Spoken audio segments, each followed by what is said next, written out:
Assalamualaikum warahmatullahi wabarakatuh.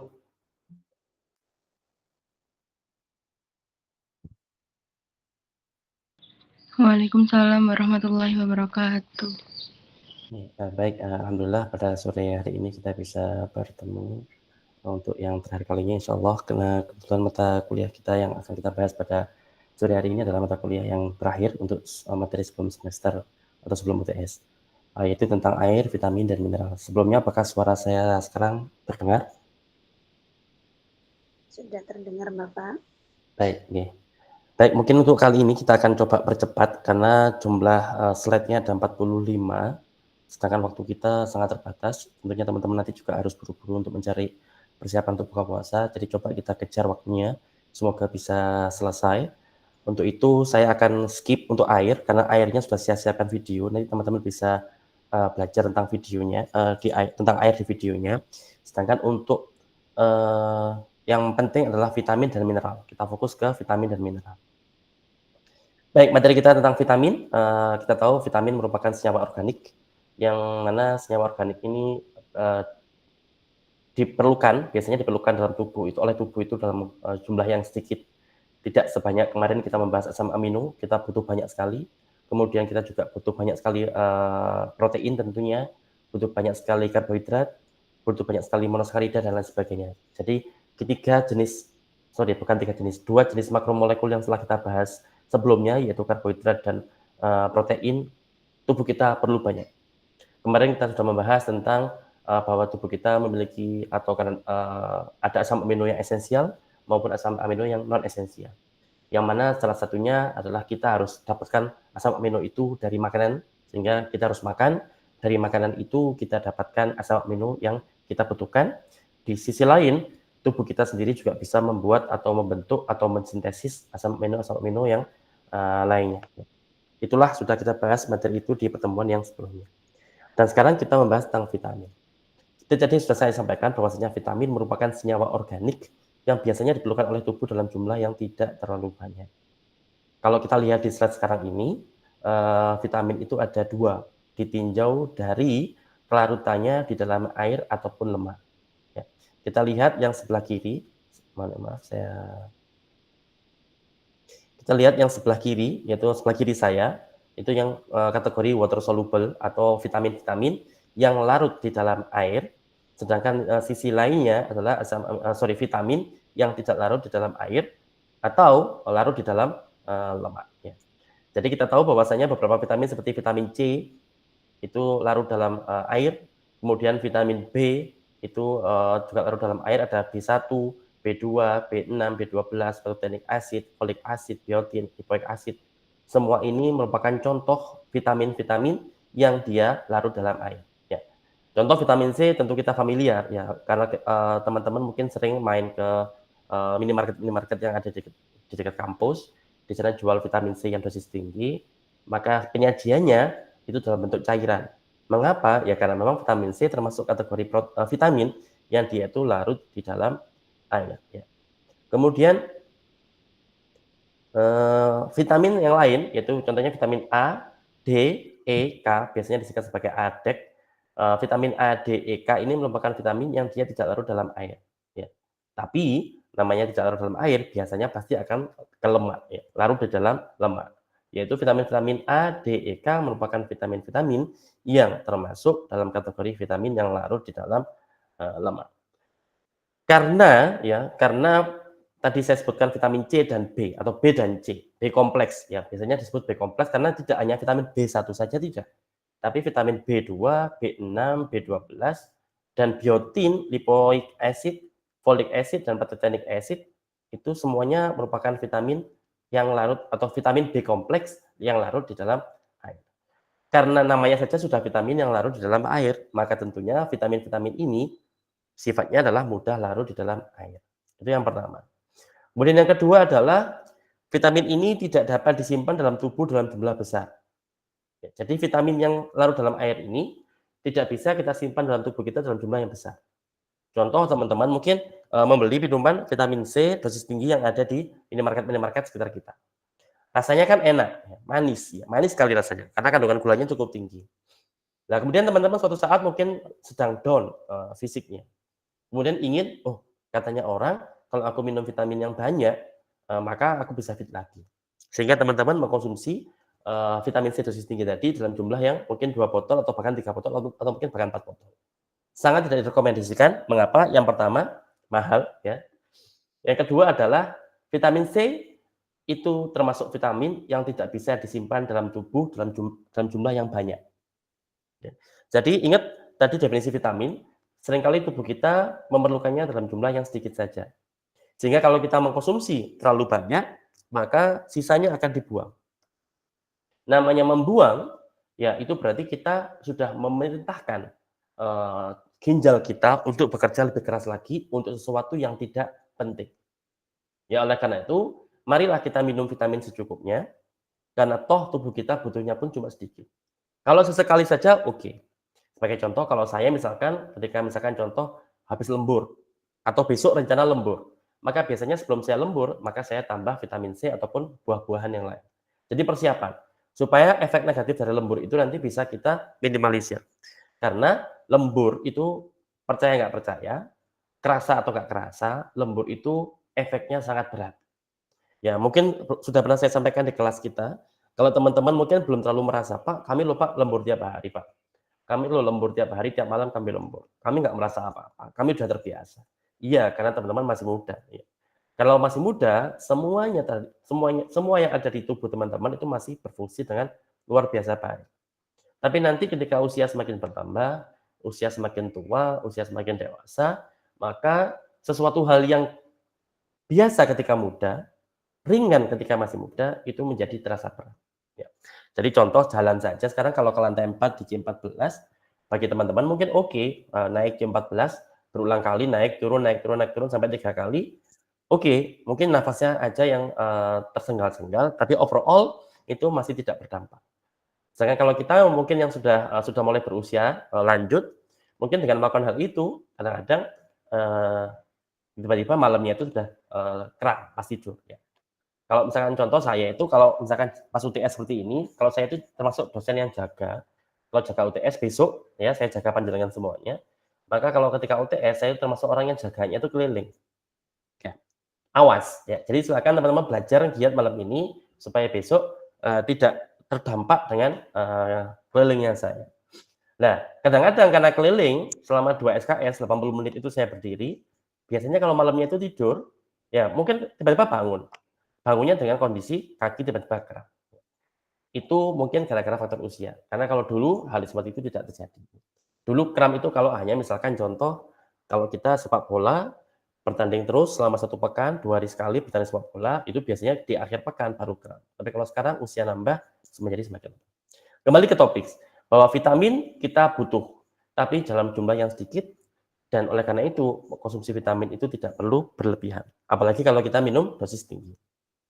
Kemudian karakteristik daripada vitamin yang larut dalam air ini adalah yang ketiga, tadi sudah kita bahas yang kedua. Yang ketiga adalah kelebihan vitamin larut dalam air akan diekskresikan melalui urin. Ya, tadi sudah saya singgung. Kalau kita minum misalkan satu hari 3 botol vitamin C dosis tinggi atau bahkan 4 botol, maka sisanya itu akan sisa vitamin C-nya akan dibuang lewat urin. Ya. Sehingga tubuh memerlukan asupan rutin. Ya, jadi kalau misalnya intinya gini, lebih baik kita itu konsumsi vitamin itu sedikit demi sedikit tapi rutin. Mengapa? Karena tadi ya, kalau kita minum vitamin terutama vitamin yang larut air ya. Kalau kita minum vitamin yang larut air langsung tiba-tiba banyak, maka yang diambil tubuh sedikit, sisanya akan dibuang lewat urin.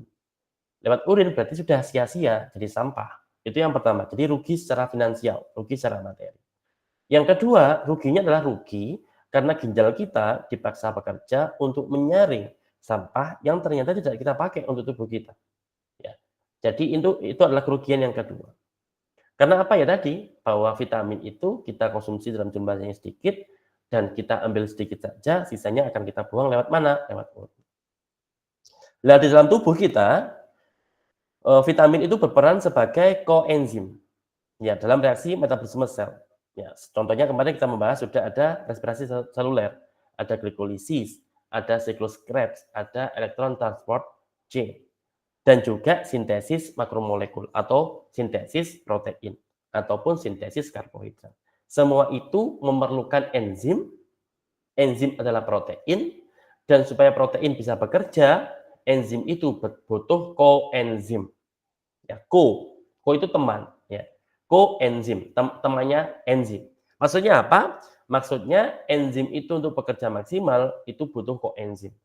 Dan koenzim ini salah satunya adalah vitamin. Jadi vitamin itu bisa berperan sebagai koenzim, yang mana dengan adanya koenzim ini, kinerja enzim dalam proses tertentu di tubuh kita bisa berjalan dengan normal, ya, dengan maksimum. Itu adalah karakteristik-karakteristik vitamin-vitamin yang larut di dalam air. Contohnya tadi kita punya vitamin C. Ya, vitamin C itu bisa berfungsi sebagai apa? Antioksidan. Teman-teman sering dengar antioksidan. Kita pun sering ketika kita mengkonsumsi vitamin C, maka kita meyakini bahwa vitamin C itu adalah kaya akan antioksidan. Maksudnya apa? Ya maksudnya adalah karena tubuh kita ini kan aktif bermetabolisme. Aktif kemudian karena bermetabolisme, karena terjadi reaksi kimia, tubuh kita ini seringkali itu menghasilkan zat-zat yang berbahaya, yang kita kenal dengan istilah radikal bebas. Zat yang sangat mudah untuk zat yang sangat mudah untuk mempengaruhi reaksi kimia di dalam tubuh kita. Intinya radikal bebas itu harus segera dinetralisir. Dan untuk menetralisir radikal bebas diperlukan antioksidan. Sehingga dengan kita mengkonsumsi vitamin C, maka kita bisa mensuplai antioksidan ke tubuh kita. Dengan begitu radikal bebas yang ada di tubuh kita itu bisa kita netralisir. Itu yang pertama. Kemudian yang kedua adalah berperan dalam sintesis kolagen. Kita tahu teman-teman, mungkin sudah berulang kali juga saya sampaikan di kelas, kulit kita, kulit teman-teman itu bisa yang masih muda terutama kulitnya masih kenyal-kenyal, masih ketat, bukan ketat, masih tidak keriput, ya. Intinya tidak keriput, segar. Salah satu penyebabnya adalah kolagen. Kemudian di tulang kita pun, tulang kita masih kuat, karena di tulang pun juga ada kolagen. Dan kolagen ini, ya, proses pembentukan kolagen juga dipengaruhi oleh vitamin C. Nama lain dari vitamin C adalah asam askorbat. Ya, jadi jangan bingung antara asam askorbat dengan vitamin C. Ya, termasuk ketika saya riset di Jepang, untuk bisa mengubah sel kulit menjadi sel tulang, maka di media pertumbuhan selnya itu ditambahkan vitamin C juga. Kenapa? Ya karena ini tadi. Karena vitamin C ternyata memang juga membantu proses pembentukan tulang. Oleh karena itu dengan kita meletakkan vitamin C di dalam media pertumbuhan sel yang mau kita ubah menjadi sel tulang, maka sel tersebut akan lebih mudah untuk berubah menjadi sel tulang. Karena apa? Karena adanya vitamin C di dalam media pertumbuhan. Selain itu, vitamin C juga diperlukan untuk apa? Untuk mempengaruhi atau meningkatkan respon sistem imun tubuh kita. Jadi contoh beberapa di antara kita saya yakin ada ketika tubuh sudah mulai nggak serak, sudah mulai nggak enak, sudah mau demam, mau sakit, maka kita mungkin akan mencoba untuk meminum vitamin C. Dengan harapan bahwasanya dengan kita mengkonsumsi vitamin C itu, maka sistem pertahanan tubuh kita atau sistem imun tubuh kita akan meningkat. Dengan begitu, yang tadinya mau sakit itu bisa kita sembuhkan sebelum dia semakin parah. Ya. Karena apa? Karena vitamin C. Mengapa? Karena vitamin C mampu meningkatkan respon imun tubuh kita. Imun adalah sistem pertahanan tubuh kita. Mengapa kalau vitamin C itu mampu meningkatkan respon imun tubuh kita? Ya karena vitamin C ini mampu meningkatkan produksi sel darah putih. Kita tahu sel darah putih merupakan sel darah yang kita miliki, yang dia itu mobile, yang dia ada sel darah putih yang tugasnya keliling, ya ada yang keliling di sekitar, ada sel darah putih yang tugasnya untuk keliling untuk mencari apakah ada bakteri atau virus yang menginfeksi kita. Jika sudah begitu, jika sudah ketemu adanya virus seperti itu atau bakteri seperti itu, maka sel darah putih ini akan memfagositosis, akan memakan bakteri itu dan juga virus itu, untuk kemudian dalam sel itu virus dan bakterinya akan dipecah-pecah, ya fragmentasi, ya jadi sudah dimakan lewat mekanisme fagositosis, di dalam selnya akan difragmentasi, setelah itu kemudian akan ditampilkan fragmen-fragmen tadi akan dipresentasikan ke permukaan sel darah putih tadi. Ya. Untuk apa? untuk memanggil sel-sel imun yang lain. Jadi dia minta bantuan. Ya, itulah pentingnya bagaimana sistem imun kita bisa ditingkatkan kinerjanya oleh vitamin C. Nah, kalau kekurangan vitamin C, ya teman-teman kurang vitamin C, pasti teman-teman akan, bukan teman-teman, orang-orang yang kekurangan vitamin C itu biasanya akan mengalami penyakit namanya skorbut. Skorbut itu penyakit yang ditandai dengan gusi berdarah, ya. Diam-diam gusi berdarah. Ya, nggak ada apa-apa, nggak ngapa-ngapain, tidak jatuh, tidak kesenggol, tidak tergores, tiba-tiba gusi berdarah. Ya. Itu tanda atau salah satu tanda kurangnya vitamin C. Kemudian yang kedua adalah anemia, ya. Anemia, kurang darah, ya. Kurang darah, kekurangan zat besi, ya. Mengapa kok kekurangan zat besi? Ya, karena memang vitamin C itu diperlukan untuk penyerapan zat besi. Sehingga kalau kita kurang mengkonsumsi vitamin C, maka penyerapan zat besi di tubuh kita pun akan berkurang, akan terhambat, akan terganggu. Akibatnya apa? Akibatnya seseorang itu bisa mengalami anemia atau kekurangan zat besi. Ya. Sumber vitamin C banyak sekali, teman-teman sudah familiar dengan jeruk tentunya, tomat, stroberi, dan juga bahkan buah paprika pun juga termasuk sumber vitamin C. Sekarang kita masuk ke vitamin B. B kompleks. Ya, vitamin B kompleks kita tahu vitamin B kompleks ini ada banyak sekali. Ada B1 yang nama lainnya adalah tiamin. Kemudian ada vitamin B2 nama lainnya adalah riboflavin. Kemudian ada vitamin B3 namanya adalah niacin. B6 adalah niacin. Kemudian ada B5, ada asam pantotenat ya atau patotenat di sini. Ya, kemudian ada vitamin B6 adalah vitamin piridoksin ya. Ada piridoksin, kemudian ada B7 biotin ya. Biotin B7, kemudian ada B9 asam folat yang kemarin sempat viral gara-gara Pak Gibran, Pak Wapres kita sempat salah ucap ya. Beliau maksudnya adalah asam folat yang baik untuk ibu hamil. Ketika itu beliau salah kepleset mengatakan asam sulfat. Beda sekali, ya jangan sampai salah teman-teman. Jadi vitamin B9 atau asam folat adalah vitamin yang baik untuk ibu hamil. Kemudian ada juga vitamin B12 yaitu kobalamin dan ini merupakan vitamin-vitamin B kompleks yang larut di dalam air. Kita tahu ada vitamin B1 tadi sangat vitamin B1 itu merupakan vitamin yang juga fungsinya adalah sebagai koenzim. Koenzim, ingat teman-teman, koenzim berarti membantu enzim bekerja. Karena kinerja enzim itu akan maksimal kalau ada koenzim. Dan koenzim ini bisa berupa vitamin. Vitaminnya salah satunya adalah vitamin B. Ya B1 ya atau tiamin. Tadi kita contohkan vitamin C juga dia bisa berfungsi sebagai koenzim. Sekarang kita membahas tentang vitamin B1 atau tiamin, dia pun juga bisa berfungsi sebagai koenzim. Nah, kalau kekurangan vitamin B1, seseorang itu akan mengalami penyakit namanya beriberi. Saya yakin penyakit ini sangat terkenal karena saya masih ingat SD saya pertama kali dengar penyakit ini sampai sekarang ya masih sangat terkenal, yaitu penyakit beriberi yang penyakit yang ditimbulkan atau disebabkan oleh kekurangan vitamin B1. Akibatnya apa? Kalau seseorang itu kekurangan vitamin B1, maka pada orang itu akan terjadi kelemahan otot. Ototnya lemah. Makanya kalau pada orang beriberi itu katanya kalau misalkan contoh kakinya itu kita tekan, ya, maka tekanan yang kita berikan ke kakinya itu akan sulit kembali atau butuh waktu lama untuk kembali. Maksudnya apa? Coba teman-teman sekarang tekan tangannya lah. Ketika teman-teman tekan tangannya kalian, maka ketika teman-teman tekan itu ada seperti bagian kulit yang terdorong ke dalam. Tapi ketika teman-teman lepaskan tangan kanannya, maka lekungan atau cekungan itu akan sudah kembali ke posisi semula. Itu tanda bahwa otot kita,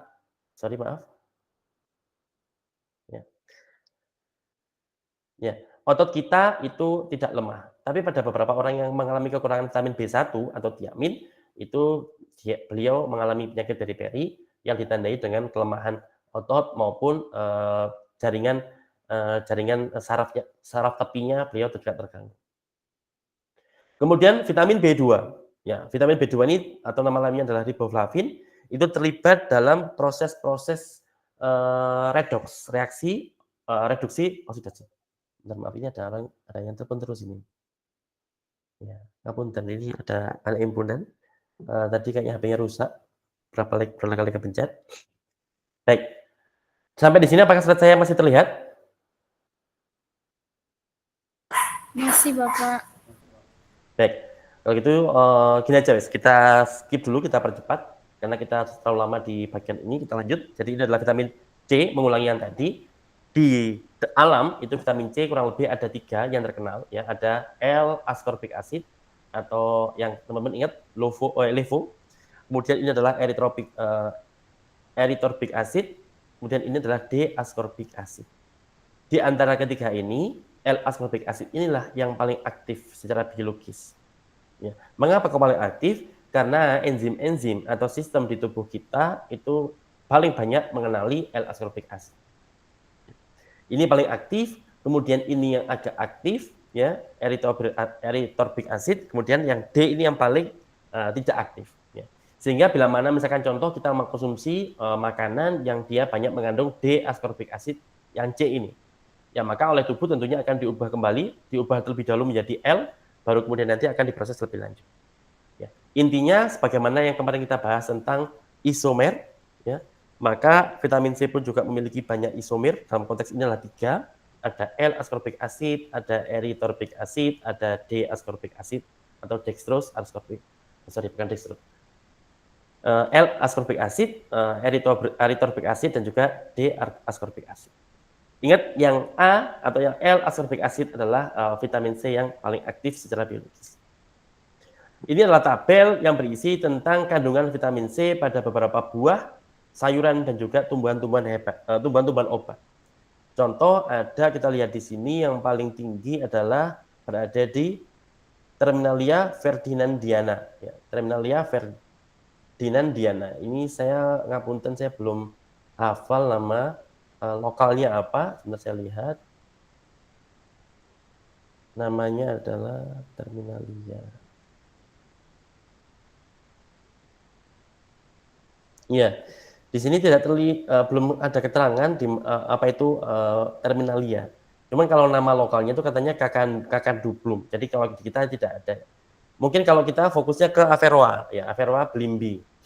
Averrhoa blimbi ini adalah belimbing, ya di belimbing itu kaya akan vitamin C. Maka kita tahu kandungannya vitamin C karena beberapa kali kita mengkonsumsi belimbing dengan kecutnya. Kecut itu merupakan tanda tanda adanya vitamin C. Kemudian juga ada belimbing wuluh. Ya. Belimbing wuluh juga sama mengandung vitamin C. Kemudian jambu Psidium guajava, dia juga mengandung vitamin C, tapi tentunya tidak sebanyak belimbing. Kemudian, ini Terminalia ferdinandiana ini adalah buah plum. Ya, ini buah plum. Ya. Buah plum yang dia kaya sekali vitamin C-nya, sayangnya mungkin di Indonesia kita tidak mudah untuk mendapatkan buah plum ini. Jadi ini contoh buah-buah maupun sayur-sayuran maupun tumbuhan obat yang kaya akan kandungan vitamin C-nya. Ini masih lanjut. Ya, kalau vernacular name ini merupakan nama lokal, teman-teman. Jadi setiap tumbuhan itu pasti punya nama lokal, nama daerahnya. Ya, kalau kita lihat tadi ada Averrhoa blimbi, itu nama lokalnya adalah blimbing atau blimbi.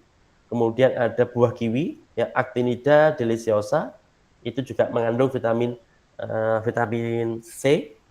Ya, untuk buah kiwi saya rasa masih mudah kita dapatkan di Indonesia. Orange apalagi jeruk apalagi, dia luar biasanya dia mengandung sedikit vitamin C. Kandungannya nggak sebanyak akan akan di buah plum tadi, ya. Jadi inilah tabel kandungan-kandungan. Bahkan kita lihat di sini Capsicum annuum, ya. Ini adalah sambal pun juga ternyata kaya akan vitamin C. Jadi kita bisa dapatkan vitamin C dari manapun. Jadi sebenarnya kita itu tidak perlu membeli vitamin C yang botolan itu, ya. Kecuali terpaksa nggak apa-apa. Tapi sebenarnya kalau kita lihat dari makanan kita, selama kalau kita makan itu dengan sayur-sayuran yang cukup, maka insya Allah supply atau kandungan atau kebutuhan kita akan vitamin, insya Allah akan terpenuhi. Ya, fungsi vitamin C dalam tubuh kita, yang pertama dia berfungsi sebagai antioksidan. Ya tadi, antioksidan berarti dia menetralisir radikal bebas. Jadi tubuh kita setiap saat ada reaksi kimia. Ingat, tubuh kita selalu bermetabolisme. Baik yang katabolisme maupun yang anabolisme. Baik katabolisme yang membongkar makromolekul menjadi molekul kecil, yang membongkar polimer menjadi monomer, yang membongkar polisakarida menjadi monosakarida, yang membongkar polipeptida menjadi asam amino. Semua proses pembongkaran itu masuk kategori katabolisme. Di sebaliknya, termasuk reaksi biokimia yang ada di tubuh kita adalah anabolisme, yaitu pembentukan polisakarida dari monosakarida, pembentukan polisakarida dari disakarida, pembentukan polimer dari monomer, pembentukan protein dari asam amino. Itu juga termasuk reaksi biokimia, kategorinya adalah anabolisme. Nah, semua reaksi kimia ini seringkali melepaskan radikal bebas. Contoh, kita keluar rumah juga. Kita keluar rumah, kita terpapar oleh matahari siang, jam 12 siang misalkan, hal itu pun juga bisa menimbulkan radikal bebas di tubuh kita. Kalau radikal bebas ini menumpuk, maka berbahaya. Banyak temuan dilaporkan bahwasanya radikal bebas semacam ini bisa berpotensi memunculkan kanker pada tubuh seseorang. Na'udzubillah min dzalik. Lah, untuk mengcounter, untuk mencegah, untuk menetralisir dampak bahaya dari radikal bebas semacam ini, tubuh kita perlu mengkonsumsi antioksidan. Mengapa? Karena beberapa vitamin, contoh tadi adalah vitamin C, itu bisa berfungsi sebagai antioksidan, yaitu menetralisir radikal bebas. Contoh yang kedua, fungsi yang kedua daripada vitamin C adalah untuk demetilasi. Demetilasi DNA. Kita tahu DNA kita ini kan bentuknya aslinya adalah untaian panjang, kayak benang. Bayangkan DNA kita adalah seperti benang yang cukup panjang. Nah, mengingat DNA kita itu harus disimpan di dalam nukleus atau di dalam inti sel kita, di saat yang sama inti sel kita ukurannya kecil, jangankan inti sel kita, ya, lawong sel kita saja ukurannya kecil. Kita nggak bisa melihat sel kita tanpa mikroskop. Kalau sel saja kita nggak bisa melihat, apalagi inti selnya. Kalau selnya saja kita nggak bisa melihat gara-gara terlalu kecil, apalagi inti selnya. Ya, oleh karena itu, DNA yang kita miliki harus bisa masuk ke inti sel yang kecil. Ya. Dan inti sel itu, dan DNA itu kadang-kadang perlu disimpan dalam inti sel, ya. Dia perlu di packaging dalam bentuk yang sedemikian rupa. Nah, ketika sudah di packaging, kadang-kadang dia itu perlu diaktifkan. Nah, untuk diaktifkan, biasanya kadang-kadang dia perlu ditempeli oleh gugus metil. Ya, ataupun sebaliknya. Jadi DNA kita itu perlu diaktifkan maupun kadang-kadang perlu diinaktifkan. Perlu diaktifasi, sebaliknya kadang-kadang juga perlu diinaktifasi. Dan salah satu sinyal yang diperlukan untuk mengaktifasi maupun meninaktivasi adalah dengan ditambah metil. Ya, metil itu gugus kimia. Ya, gugus kimia metil kepada siapa? Kepada DNA tertentu. Jadi kalau DNA bagian itu gen. Gen itu mau diaktifkan, ya biasanya dikasih metil. Kalau dikasih metil, mungkin dia akan diinaktifkan atau sebaliknya. Nah, dalam konteks semacam ini adalah vitamin C berperan dalam proses demetilisasi. Jadi ada DNA yang sudah ketempelan sama gugus kimia metil, kemudian ketika mau dilepaskan gugus metilnya ini namanya demetilasi. Nah, dalam proses inilah vitamin C juga terlibat. Sampai di sini ada pertanyaan?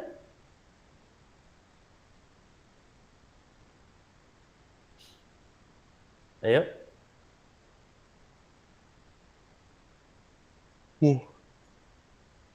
Ya, setelah ngantuk kemudian lihat es teh dan waktunya masih lama.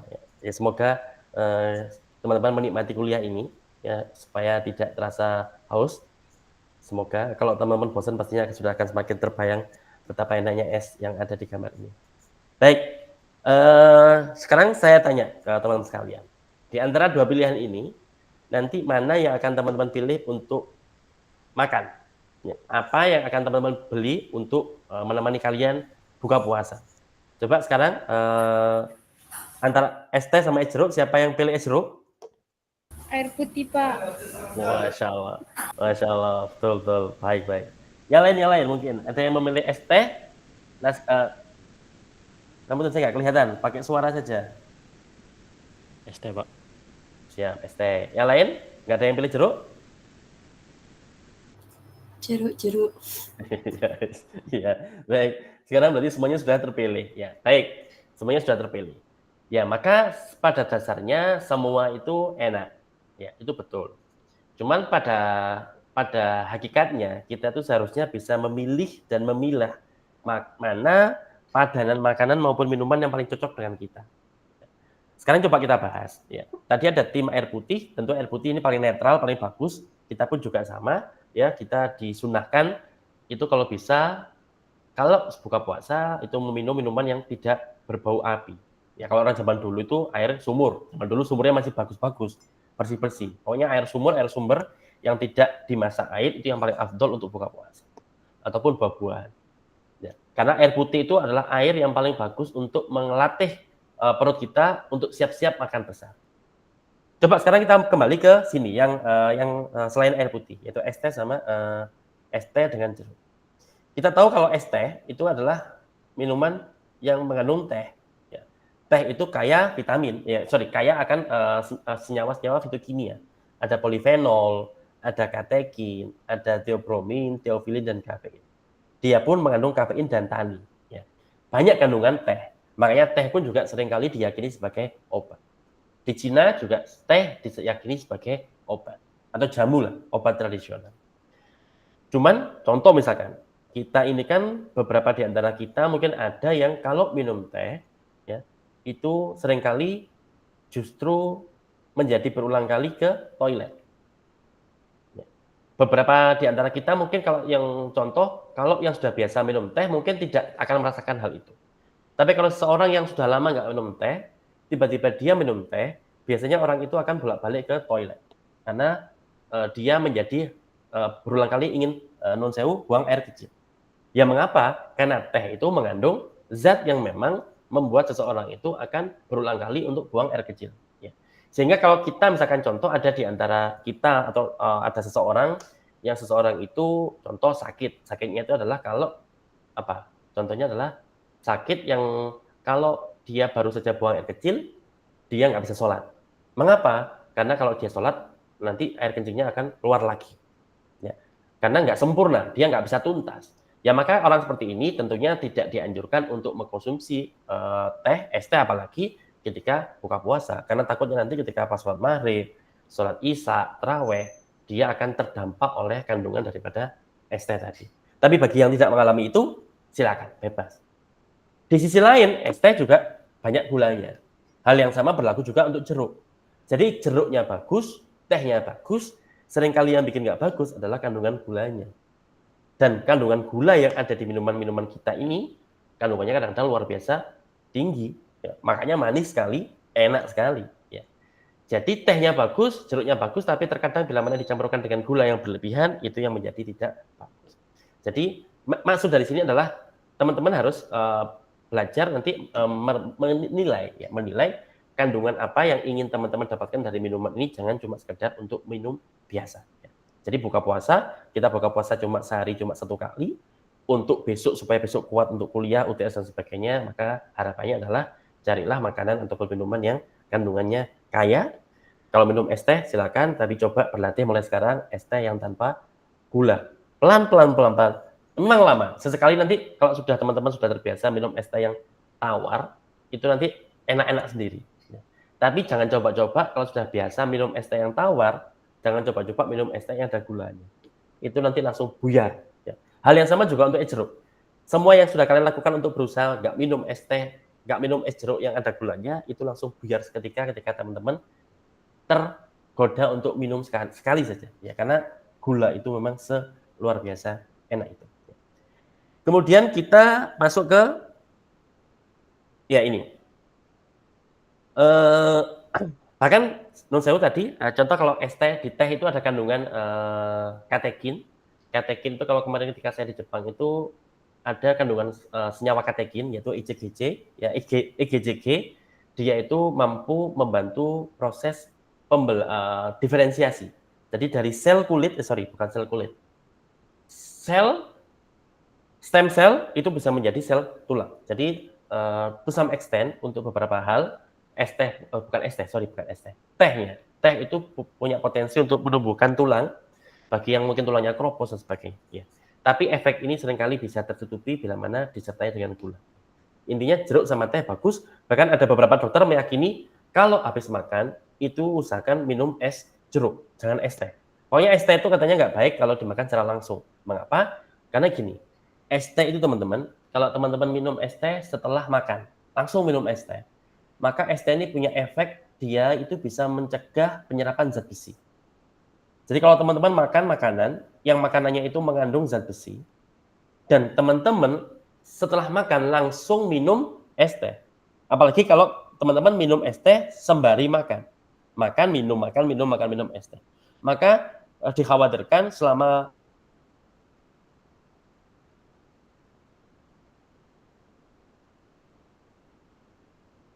dengan es jeruk.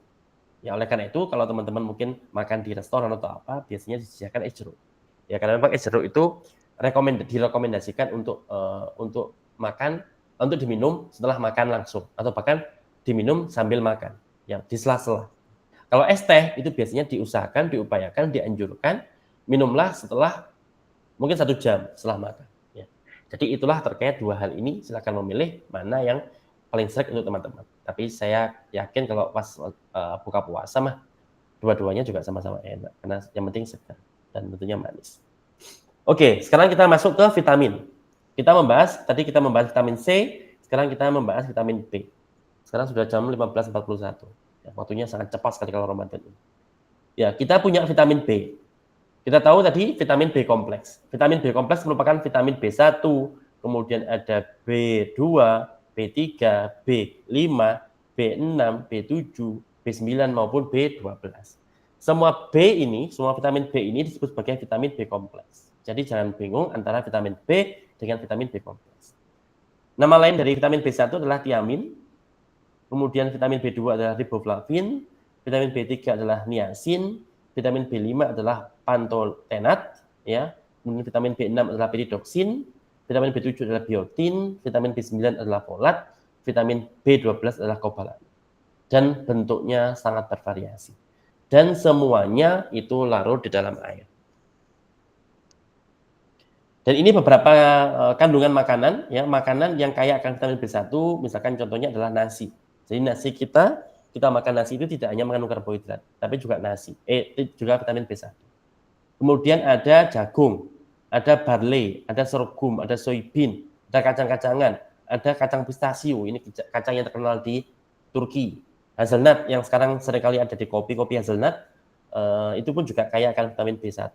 Kemudian wortel juga kaya akan vitamin B1. Bawang vitamin B1. Kentang, luar biasa, kentang ternyata juga mengandung B1. Gobis, tomat, brokoli, kemudian bayam, jeruk, apukat, itu juga mengandung vitamin B1. Kalau sekarang vitamin B2 atau nama lainnya adalah riboflavin, itu juga sama, nasi juga banyak mengandung vitamin B2. Kemudian kita lihat B3, nasi juga kaya akan vitamin B3, jadi silakan nanti dibaca sendiri, ya, relatif sama. Kemudian B5 ada jamur shiitake, jamur putih, ada ini apa, biji bunga matahari. Kuaci itu kaya akan vitamin B5, apukatnya juga luar biasa. Sejauh ini saya itu belum pernah menemukan efek negatif dari apukat. Apukat itu luar biasa kandungannya apukat, ya, makanya mahal. Kemudian ada kentang, tomato, kemudian brokoli, kemudian beras coklat itu juga kaya akan vitamin B5.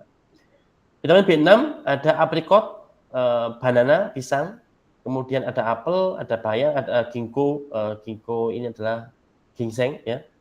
Kemudian ada durian, itu kaya akan vitamin B6. Kalau B7 ada di bayam, brokoli, wortel, kacang almond, koaci, apukat, almond, kemudian ketela, jamur, kemudian juga pisang. B19 yang dibutuhkan oleh ibu hamil, asam folat, yaitu ada di brokoli, ada di bayam, ada di turnip hijau, asparagus, kemudian ada kuaci. B12 atau kobalamin, itu ada di bayam, brokoli, asparagus, kemudian sprouts, jute dan water seal. Saya mohon maaf, saya kurang paham untuk yang tasa jute dan termasuk nasi, nasi kaya akan vitamin B1, B2, B3, kemudian ya hanya itu, kemudian bayam itu lumayan cukup kandungannya, ada B12, ada B9, ada B7, kemudian juga ada ya hanya itu untuk bayam ya. Brokoli juga termasuk lengkap. Ya, oleh karena itu kalau teman-teman setiap hari misalkan makan sayur, makan nasi ada brokolinya, sayurnya ada brokolinya, kemudian ada bayamnya, maka insya Allah kandungan atau kebutuhan kalian akan vitamin B terpenuhi untuk hari. Kemudian ini adalah penyakit-penyakit yang terjadi bila mana seseorang itu kekurangan vitamin B1 atau kekurangan vitamin tiamin. Ya. Tadi sudah saya sebutkan vitamin B1, kalau kekurangan vitamin B1 maka seseorang itu akan mengalami beri-beri. Ya. Apa tandanya beri-beri? Apa gejalanya beri-beri? Yaitu biasanya dia itu seseorang yang mengalami beri-beri itu emosinya menjadi terganggu, berat badannya turun, kemudian lengannya adalah lemah, lengannya lemah dan juga terasa sakit. Kemudian beberapa bagian tubuhnya mengalami pembengkakan atau namanya ada edema. Kalau teman-teman mungkin pernah ada lihat berkunjung ke rumah sakit, ada seseorang itu yang kakinya mengembang. Karena banyak cairan yang menumpuk di situ. Itu cairan apa? Cairan getah bening atau limfa. Ya, salah satu penyebabnya adalah seseorang itu mungkin kekurangan vitamin B1. Kemudian juga dia mengalami detak jantung yang irregular, ya, detak jantung yang enggak teratur. Kemudian dia mengalami ya bahkan bisa berujung pada kematian. Ya karena detak jantungnya enggak teratur. Kalau fatal sekali kekurangan vitamin B1-nya, seseorang itu bisa sampai meninggal gara-gara gagal jantung. Kemudian vitamin B2, kalau kekurangan vitamin B2 adalah penyebabnya adalah dia akan mengalami sensitivitas yang sangat luar biasa terhadap matahari. Jadi orang ini menjadi sangat sensitif terhadap sinar matahari. Kemudian dia mengalami cheilosis, cracks in lips, bibirnya itu pecah-pecah. Kemudian glossitis, yaitu pembengkakan pada tongue-nya. Tongue-nya itu lidah, ya mungkin pangkal lidah ini maksudnya ya. Kemudian faringitis, radang di faring, ya. Jadi kerongkongannya itu radang, ya. Nggak enak, sakit rasanya. Ya. Kemudian sama-sama edema, ya. Edemanya itu di mana? Tapi edemanya ini ada di faring, ya. Jadi luar biasa. Ya. Jadi faringnya, kemudian sama jaringan mukosa di mulutnya itu mengalami edema, ya pembengkakan tadi. Kemudian mengalami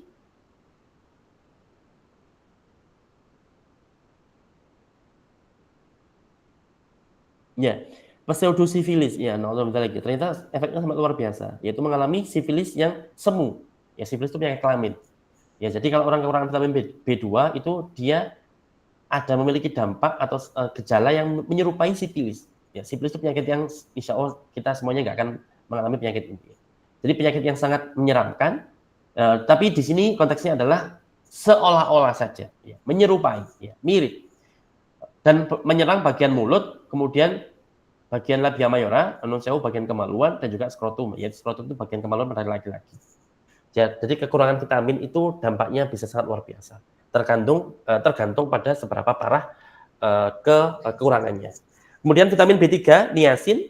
Ya, kalau seseorang itu kekurangan vitamin D3, maka dia tentunya akan mengalami keterbatasan niacin. Tentu ya, seseorang kurang niacin maka berarti dia tidak memiliki cukup niacin di tubuhnya. Kemudian, kalau dibarengi dengan kekurangan triptofan, asam amino triptofan, maka seseorang itu akan mengalami penyakit namanya pellagra. Pellagra ini penyakit yang selama di Jerman kemarin saya akrab. Mengapa? Karena konsorsium peneliti yang saya bergabung di dalamnya itu fokusnya adalah untuk mencari solusi mengatasi pellagra. Meskipun sekarang itu pellagra sudah tidak banyak, tapi zaman dahulu Eropa itu pernah geger dengan wabah pellagra. Jadi bayangkan ada wabah COVID kayak kemarin, dulu ada namanya wabah pellagra. Ya. Pada akhirnya dicari-cari obatnya apa? Akhirnya ketahuan, oh ternyata pellagra itu disebabkan gara-gara seseorang itu kekurangan niacin. Ya. Jadi kayak tadi ya. Niacin adalah vitamin B3, jadi kurang makan oat. Oat itu apa? Cracker. Apa ya pastinya oat itu ya? Apa? Ada yang tahu oat itu apa? Gandum. Ya, gandum. Terima kasih Mas. Betul, gandum. Ya, makanan-makanan berbahan gandum. Ya. Dulu kan, jadi pellagra ini memang seringkali menyerang orang-orang Eropa yang dari ekonomi menengah ke bawah atau bahkan ekonomi bawah, sehingga mereka tidak cukup akses untuk dapat makanan yang mengandung gandum. Ya. Tidak heran akibatnya mereka mengalami penyakit pellagra dan saat itu wabahnya luar biasa. Ya. Nah, jadi kekurangan vitamin B3 itu bisa berdampak pada penyakit namanya pellagra yang mana ditandai dengan weakness, orang itu lemah terus. Dermatitis, radang kulit. Kemudian diare, ya, orang itu mengalami diare. Sudah kurang nutrisi, kemudian lemes, ditambah diare. Diare itu kan semacam kita tuh menguras isi perut kita. Ya. Dikuras, dikeluarkan, maka orang itu akan semakin akan semakin lemes. Nah, gara-gara itu semuanya akan membuat orang itu mengalami kebingungan mental. Ya karena bayangkan tubuh kita lemah sekali, tubuh kita nggak punya banyak energi, bahkan semakin diperparah dengan diare, maka orang itu mungkin akan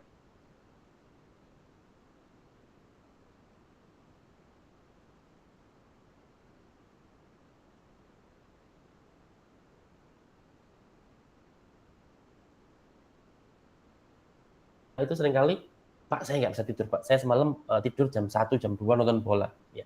Oke, masih enak ya.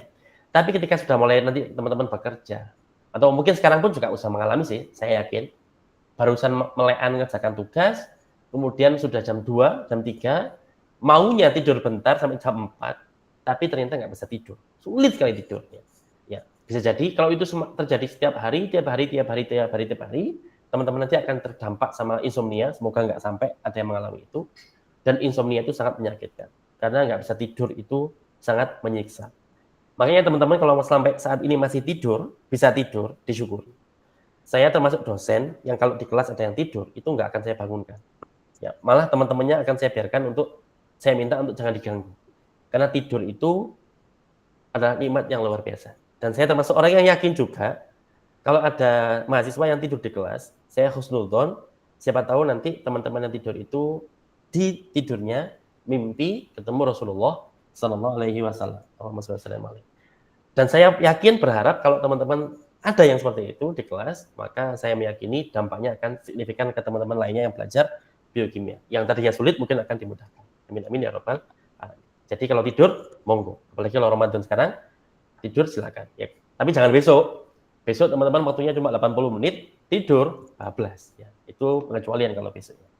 Kalau besok ada yang tidur, saya bangunkan. Kecuali, Pak, saya sudah selesai, izin saya tidur, jangan diganggu, Pak ya. Kalau sampai ganggu, saya laporkan. Ya, oke. Kalau itu malah saya nggak akan ganggu karena sudah selesai. Oke, lanjut.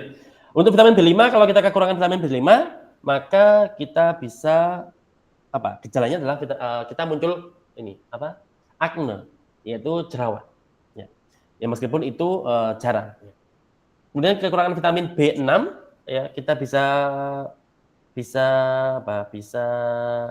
mengalami kondisi mata berwarna pink, kemudian mengalami gejala-gejala neurologis, gejala-gejala saraf yang seperti epilepsi. Ya, epilepsi. Ya, jadi itu merupakan salah satu penyebab kurangnya vitamin B6. B7 atau biotin. Biotin ini kalau misalkan kekurangan biotin, itu kalau pada orang dewasa, kalau ada orang dewasa yang kekurangan biotin, itu biasanya ditandai dengan contoh kukunya lepas. Ya. Jadi kalau seseorang dewasa, dia kukunya lepas, padahal dia nggak sedang mengalami kemoterapi, ya maka kita patut menduga orang itu kekurangan vitamin B7 atau biotin. Kemudian juga rambut. Ya. Rambut atau perkembangan atau pertumbuhan rambutnya itu mengalami gangguan. Tidak lepas ya, tidak lepas, tapi mengalami hambatan. Perkembangan daripada rambut sama kukunya mengalami hambatan. Bukan lepas ya, bukan lepas. Kayak lepasnya orang kemoterapi, tidak. Ya. Jadi ini kemudian juga pada anak-anak kecil, ya, pada anak-anak kecil juga bisa menghambat perkembangan si anak. Ya, bahkan bisa menyebabkan sindrom saraf pada si anak. Ya, memang bahaya.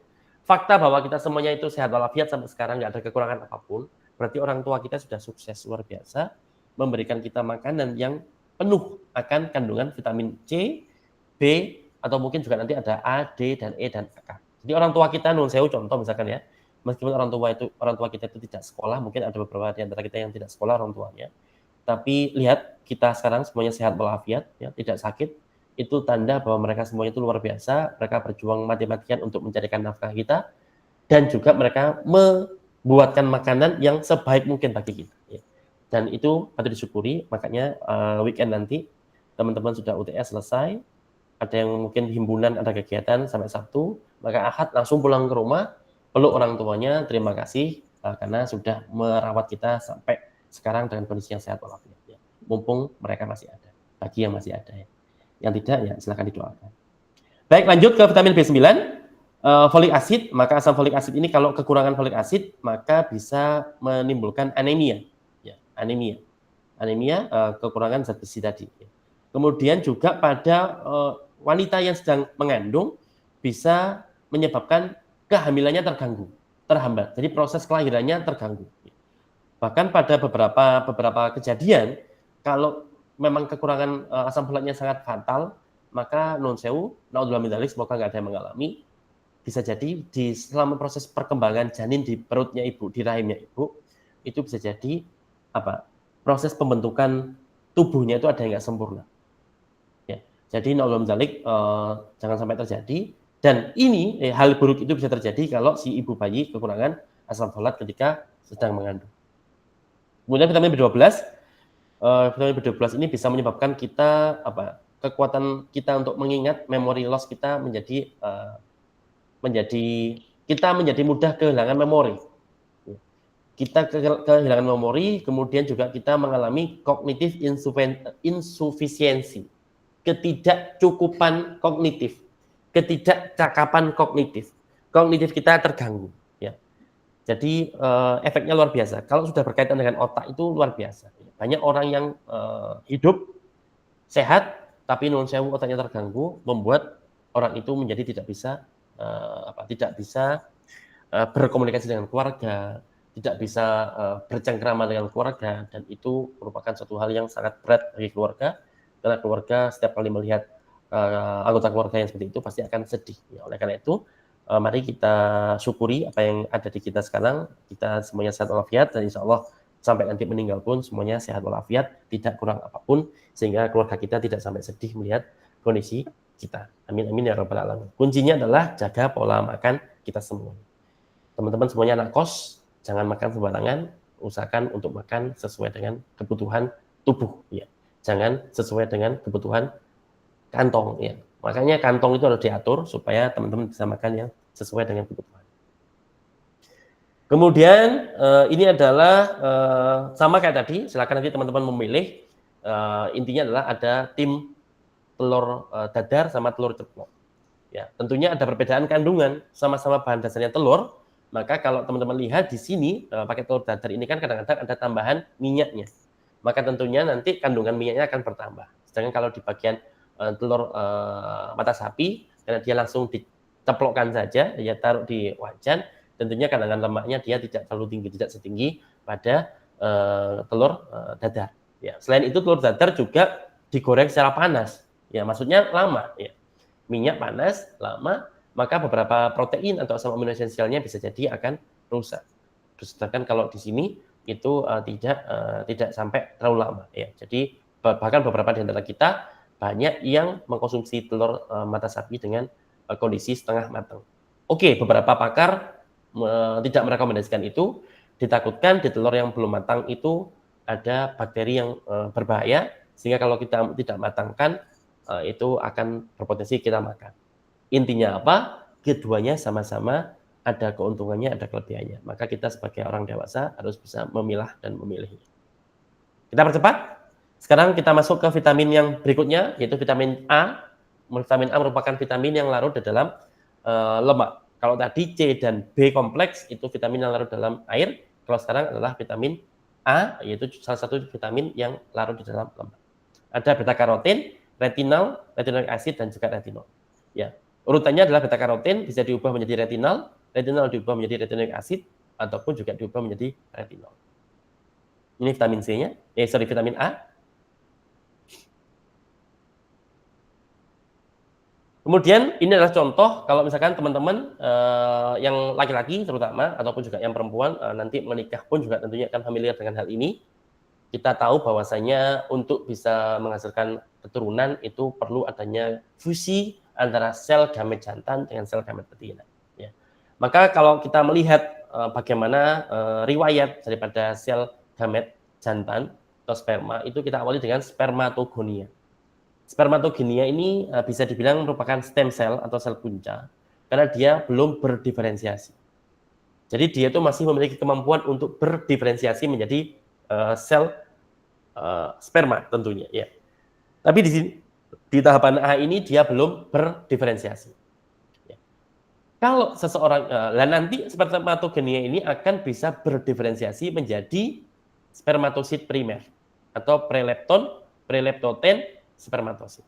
Namun ketika seseorang itu kekurangan vitamin A, VAD itu vitamin A deficiency atau kekurangan vitamin A. Kalau seseorang itu kekurangan vitamin A, maka spermatogonia yang dia miliki itu tidak akan bisa bermitosis dan juga tidak akan bisa berdiferensiasi menjadi prelepton, preleptoten, spermatosit. Intinya apa? Vitamin A itu membuat proses diferensiasi spermatogonia menjadi spermatosit itu lancar, berjalan. Jadi untuk menghasilkan sperma yang sehat perlu vitamin A. Jadi vitamin A tidak hanya untuk mata yang mungkin teman-teman sudah hafal di luar kepala. Tapi vitamin A ternyata juga diperlukan untuk proses pembentukan sperma. Ya. Kalau vitamin A-nya ada cukup, maka proses diferensiasi spermatogonia ya, setelah tadinya dia membelah-belah sampai banyak, setelah banyak cukup dia mulai berdiferensiasi menjadi preleptoten spermatosit. Kemudian nanti dia akan mengalami meiosis. Nah, sehingga dia nanti akan menjadi spermatosit, spermatosit menjadi spermatid, spermatid menjadi spermatozoa dan siap untuk membuahi sel telur dan terjadilah kehamilan sehingga itulah proses turun-temurun pada manusia. Hal ini akan lancar, akan berlangsung dengan normal bila mana ada vitamin A. Kalau kekurangan vitamin A, akan berhenti di tahap ini. Jadi spermatogonia ya akan tetap jadi spermatogonia. Ya tidak bisa berdiferensiasi menjadi spermatosit primer. Sekarang kalau kita tadi sudah membahas vitamin A, sekarang kita masuk ke vitamin yang kedua yang larut dalam lemak, yaitu AK. Boleh teman-teman hafalannya vitamin A, D, E, K boleh. Kalau di slide ini adalah vitamin A, K. Ya. A, kemudian diikuti dengan K. Kalau vitamin C tadi ada L-ascorbic acid, ada erythrobic acid, ada D-ascorbic acid. Kemudian di vitamin A tadi ada beta-karoten, ada retinal, ada retinol, ada retinoic acid. Kalau di struktur ada di vitamin K itu ada vitamin K1 atau phylloquinone, vitamin K2 atau menaquinone, dan juga vitamin K3 atau menadion. Strukturnya pun berbeda. Ya. Jadi MK7 atau menaquinone dan vitamin K1 itu adalah vitamin intinya vitamin K ya, phylloquinone. Dan di antara keduanya ini saya ingatnya adalah menadion dan juga menaquinone itu juga memiliki efek pertumbuhan tulang, bisa memacu pertumbuhan tulang. Kemudian kita lihat vitamin C ternyata vitamin K ternyata juga mampu berperan atau mampu meregulasi atau mampu mengontrol pembelahan sel, ya, cell cycle, ya, cell cycle. Jadi vitamin K1, vitamin K2, vitamin K3 itu mampu meregulasi protein namanya CMYC, CMYC atau bacanya CMYC. CMYC atau C-fos atau C-jun. Ketiga protein ini, CMYC, C-fos, C-jun ini merupakan protein faktor transkripsi. Yaitu protein yang kalau dia aktif, dia akan masuk ke nukleus, ke inti sel, dan dia akan mengikat DNA targetnya dia. CMYC, C-fos, C-jun. Dengan dia mengikat CMYC, C-fos, dan C-jun, maka DNA itu yang diikat oleh CMYC, C-fos, dan C-jun itu akan ditranskripsi. Ya, akan ditranskripsi sehingga nanti dia akan menghasilkan beberapa protein yang diperlukan untuk proses namanya apa? Yaitu namanya adalah progresi cell cycle delay. Yaitu progres itu kan kemajuan, kelangsungan siklus sel, kelangsungan pembelahan sel itu dihambat. Ya. Contoh beberapa sel kanker misalkan, ya, sel kanker itu kan dia membelahnya sangat cepat. Membelahnya sangat cepat bahkan sampai tidak bisa dikontrol, tidak bisa diregulasi, tidak bisa diatur. Ya, maka untuk mengobati atau untuk membunuh sel kanker semacam ini, ya maka pembelahannya harus dihambat. Untuk menghambatnya bisa jadi dengan menggunakan vitamin K1, K2, dan K3. Mengapa? Karena vitamin K1, K2, dan K3 itu mampu menyebabkan penghambatan pada kelangsungan siklus sel. Atau vitamin K1, vitamin K2, vitamin K3 ini bisa menghambat atau bisa mengeres, menghentikan siklus sel. Dari sel yang mau membelah itu sama dia dihentikan. Stop, jangan membelah. Ya. Kalau sel kanker sudah di stop jangan membelah, ya, maka sel kanker itu bisa mati. Ya, karena kalau sel kanker itu nggak membelah, maka potensi dia untuk mati itu sangat besar. Ya, oleh karena itu, vitamin K itu juga bisa digunakan untuk mencegah pembelahan sel yang berlebihan. Ya. Karena selain vitamin K ini mampu menghambat siklus sel, dia juga bisa menghentikan siklus sel. Ya. Itulah vitamin K. Itu vitamin kedua yang larut dalam lemak. Setelah tadi A, sekarang K. Kemudian juga faktor yang lain, ya ini penjelasan lebih detail terkait vitamin K. Jadi vitamin K itu tadi juga bagaimana vitamin K itu mampu meregulasi bagaimana vitamin K itu bisa menghambat siklus sel dan juga menghentikan siklus sel. Contoh di sini, ya. Vitamin K2, sorry kita cari K1 dulu. K1 tidak ada. Jadi kita fokus ke K2. Vitamin K2 itu mampu menginduksi P21. Ya. Atau ini nggak usah lah, ini nggak keluar besok. Oke, kita skip aja dulu karena nggak keluar. Jadi insya Allah teman-teman sudah paham bahwasanya vitamin K1, K2, dan K3 itu bisa menghambat siklus sel dan juga bisa menghentikan siklus sel. Kemudian kita masuk ke vitamin ketiga yang larut dalam lemak, yaitu vitamin E. Ya, ada tocopherol, ada tocotrienol. Ya, ini adalah tocopherol dan juga tocotrienol.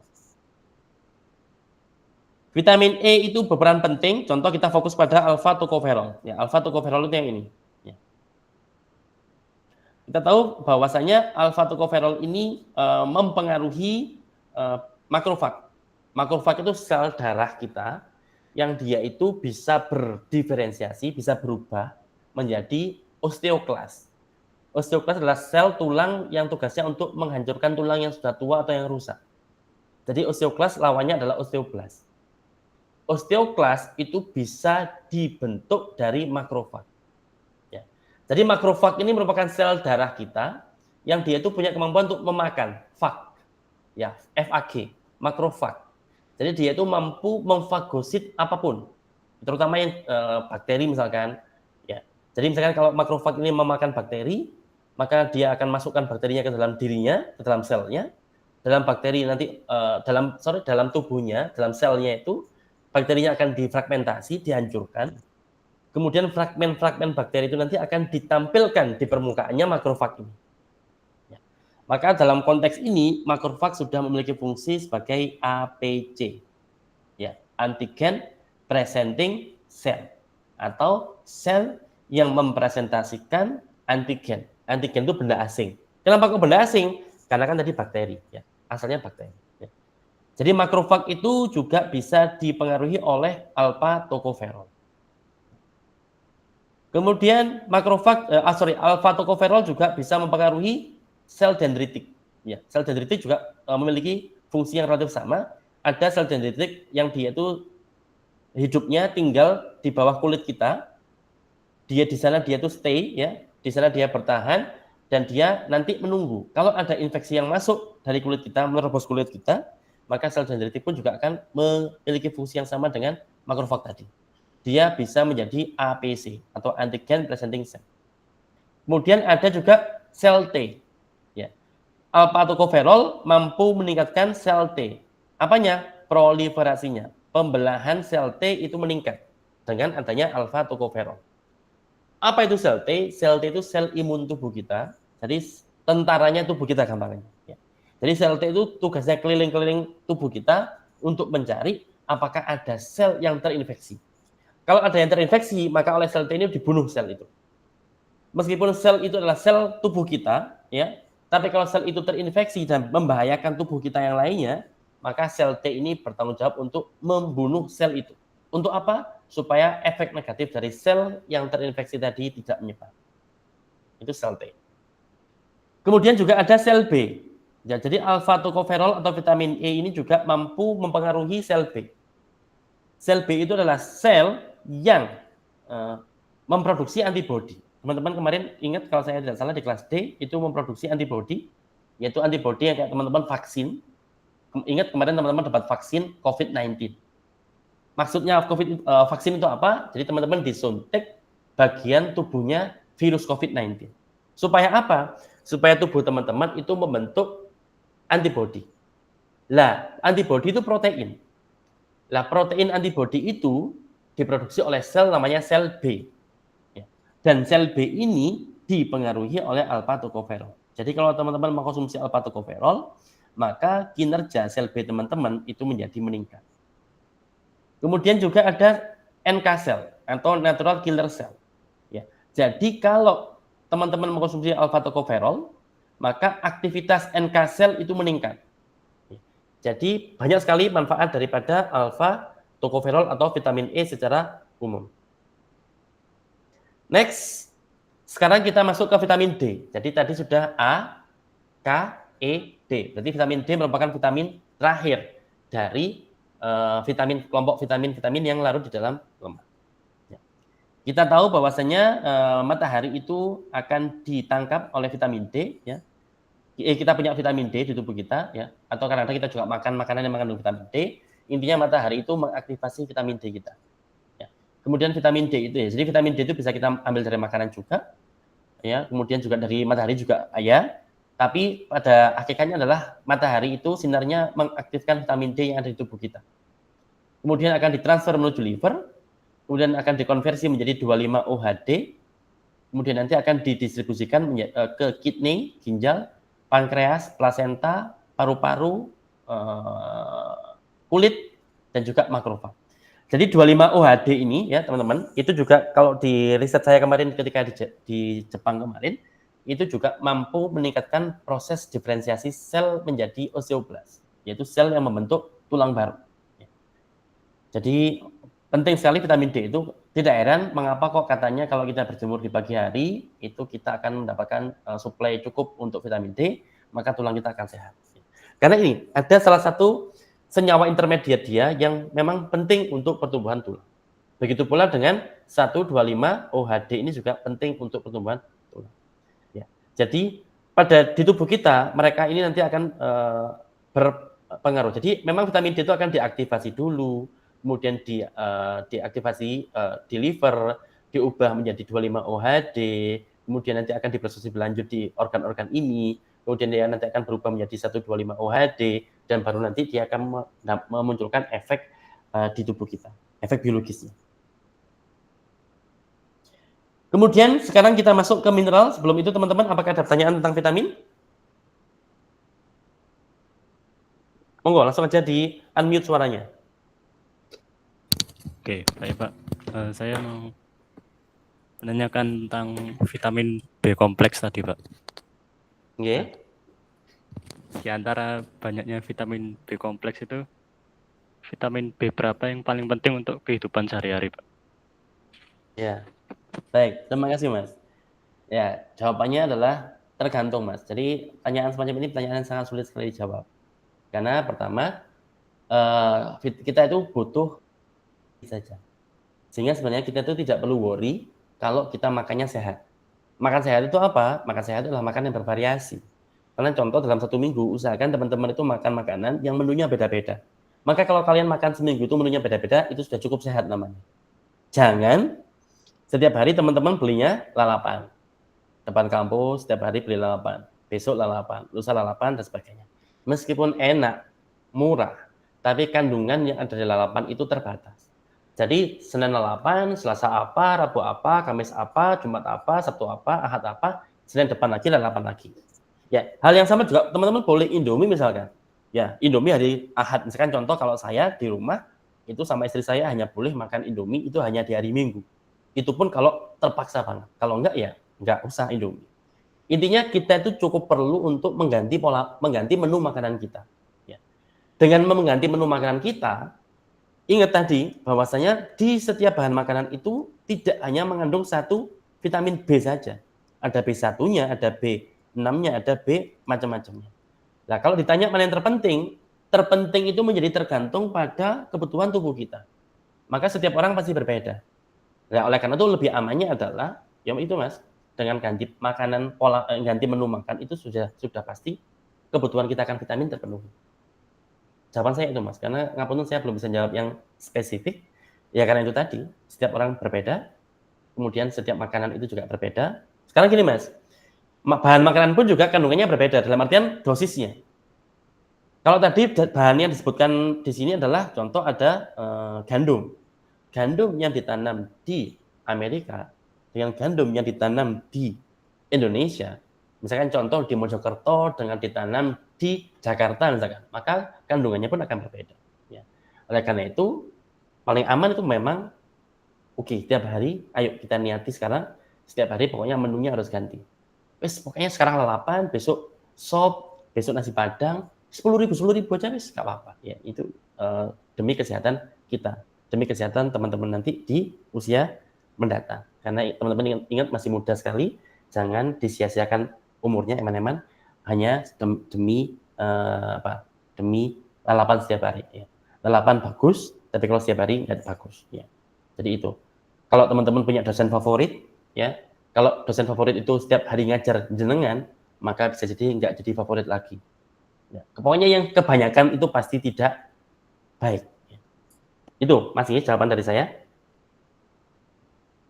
Mau yang lain mungkin?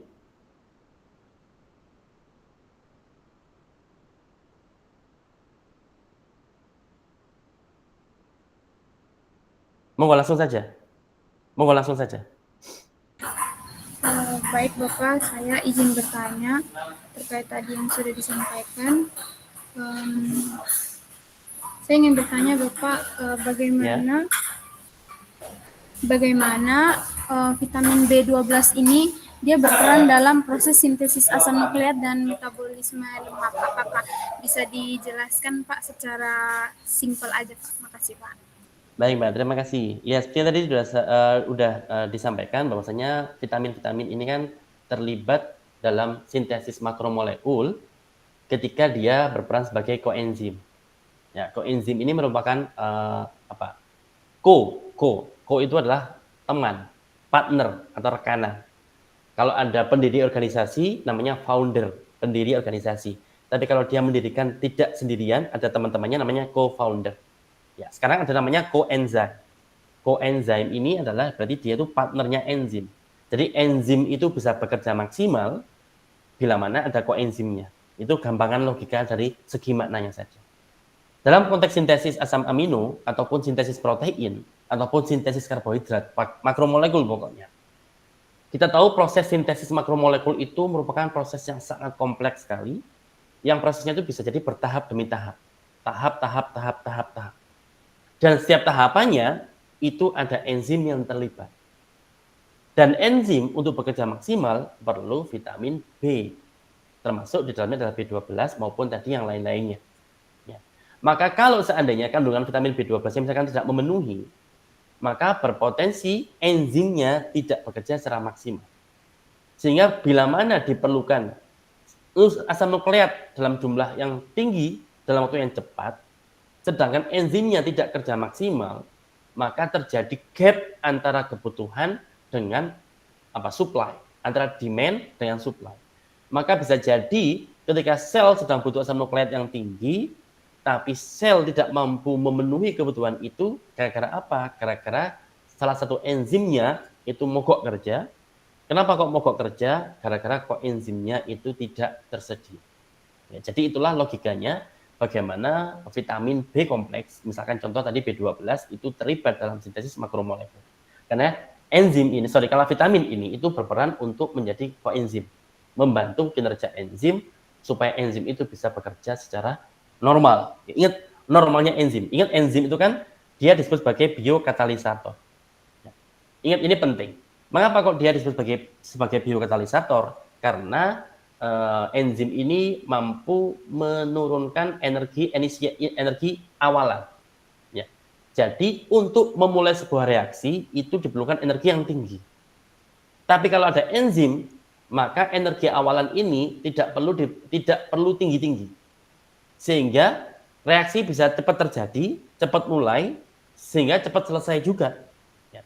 Sehingga kalau ada literatur mengatakan kalau reaksi kimia, misalkan contoh, tanpa ada enzim itu bisa jadi selesainya itu bisa puluhan tahun. Ya, tahunan sampai puluhan tahun.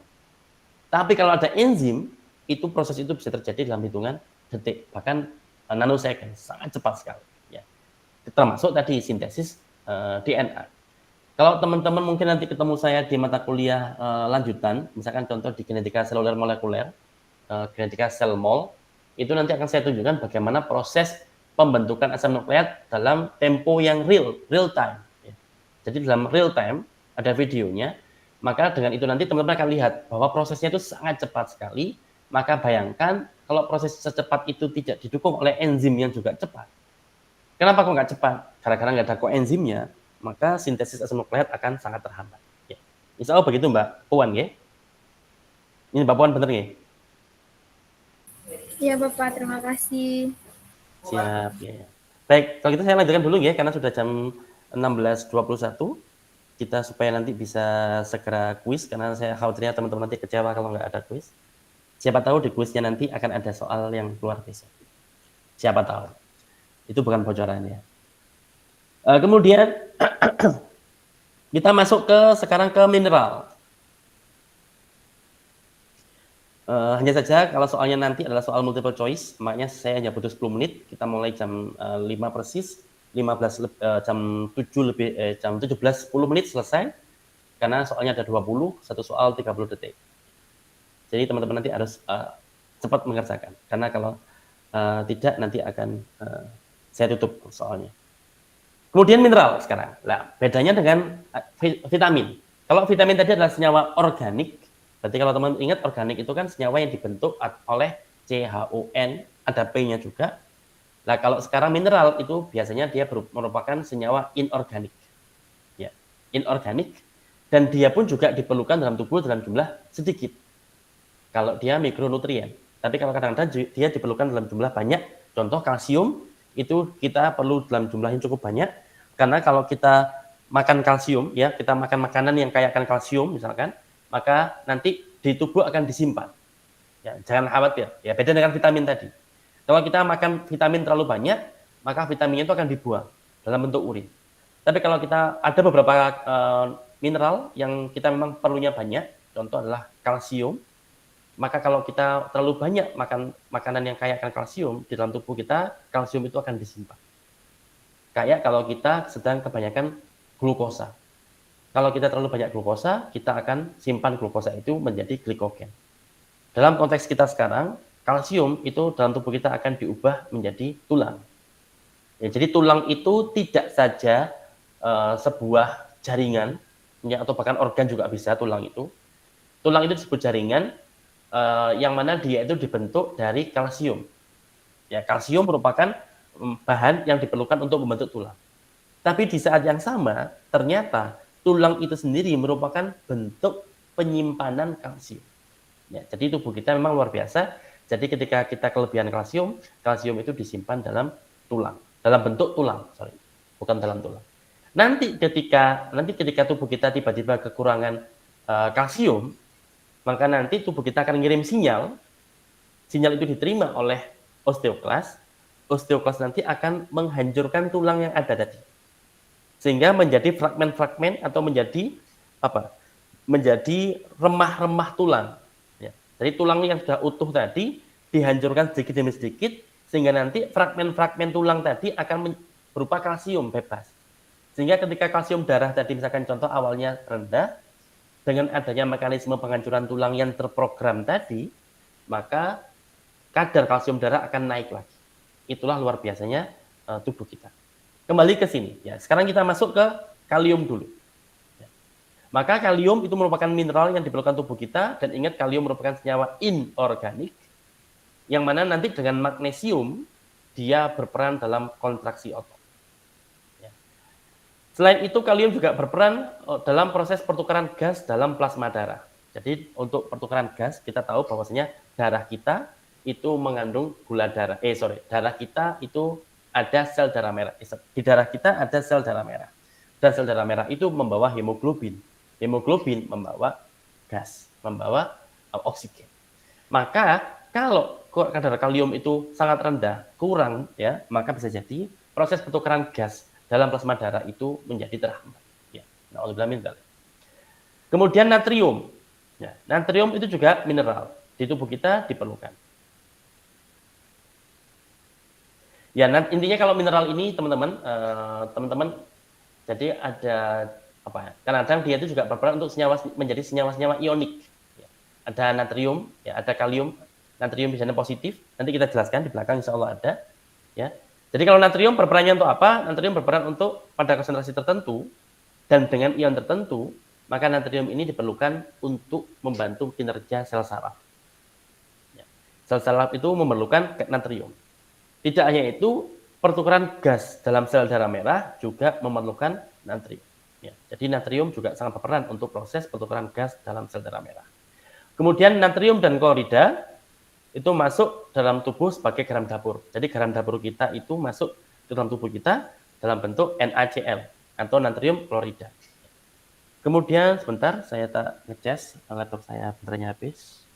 Berarti kita sudah lama kuliahnya nih, karena sudah habis ya. Sebentar. Ini apakah coba dicek Mbak Artanti, apakah ada yang belum hadir? Kalau memang ada yang belum hadir, atau kalau sudah hadir semuanya, mungkin nanti bisa kita percepat kuisnya. Tapi pastikan sudah hadir semuanya, jangan sampai ada yang nggak hadir, takutnya nanti kasihan kalau nggak ada nilai yang masuk. Coba nanti saya cek lagi apakah sudah lengkap. Kalau sudah lengkap, saya bagikan soal kuisnya. Supaya nggak usah nunggu jam 5. Pokoknya ini selesai, kita langsung masuk ke kuis.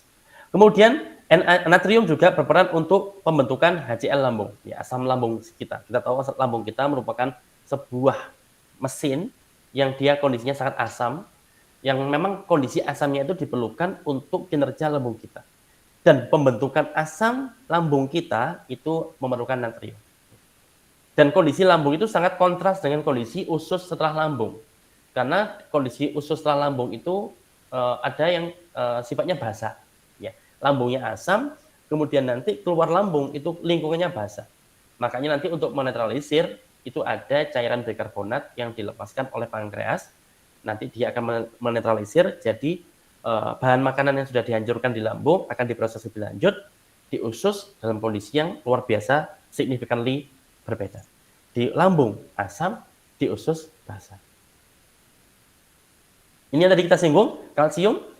Kalsium, mineral kalsium berperan untuk pertumbuhan tulang, ya, gigi, karena gigi itu kurang lebih sama, ya, komposisinya dengan tulang.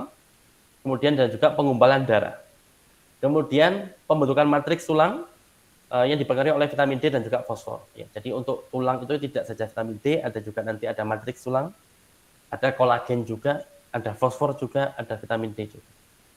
Kalsium juga mempengaruhi penerimaan rangsang pada otot-otot saraf. Ya, karena kalau otot-otot kita itu bisa bergerak, karena juga perlu kalsium. Ya. Jadi kalau sampai kalsium itu nggak sempurna, nggak tersedia, maka bisa jadi pergerakan kita pun juga akan terganggu. Ya. Jadi tidak hanya otot, karena saraf pun juga terganggu. Ya, jadi makanya kalau tadi kita makan itu bervariasi, udah kita niat paling gampang itu makan bervariasi, maka dengan makan bervariasi itu kemungkinan kebutuhan tubuh kita dalam 1 minggu itu akan terpenuhi. Karena bisa jadi satu bahan makanan tidak mengandung bahan ini, tapi bahan makanan yang lainnya itu mengandung makanan. Oleh karena itu makan sop itu harus dalam 1 minggu itu harus makan sop. Kemudian lalapan itu harus juga, terutama lalapan yang banyak daun-daunnya, ya, banyak daun-daunnya. Kemudian gubisnya tidak digoreng, kemudian timunnya juga tidak dimasak. Intinya timunnya segar-segar itu oke. Terancam itu usahakan dalam 1 minggu itu harus ada 1 pekan. Kemudian kalsium fosfat untuk mengeraskan tulang. Ya, jadi ini adalah fungsi daripada mineral kalsium.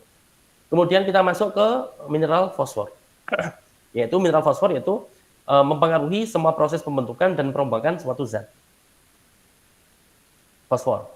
Kemudian membentuk fosfatid, bahan penting pada plasma.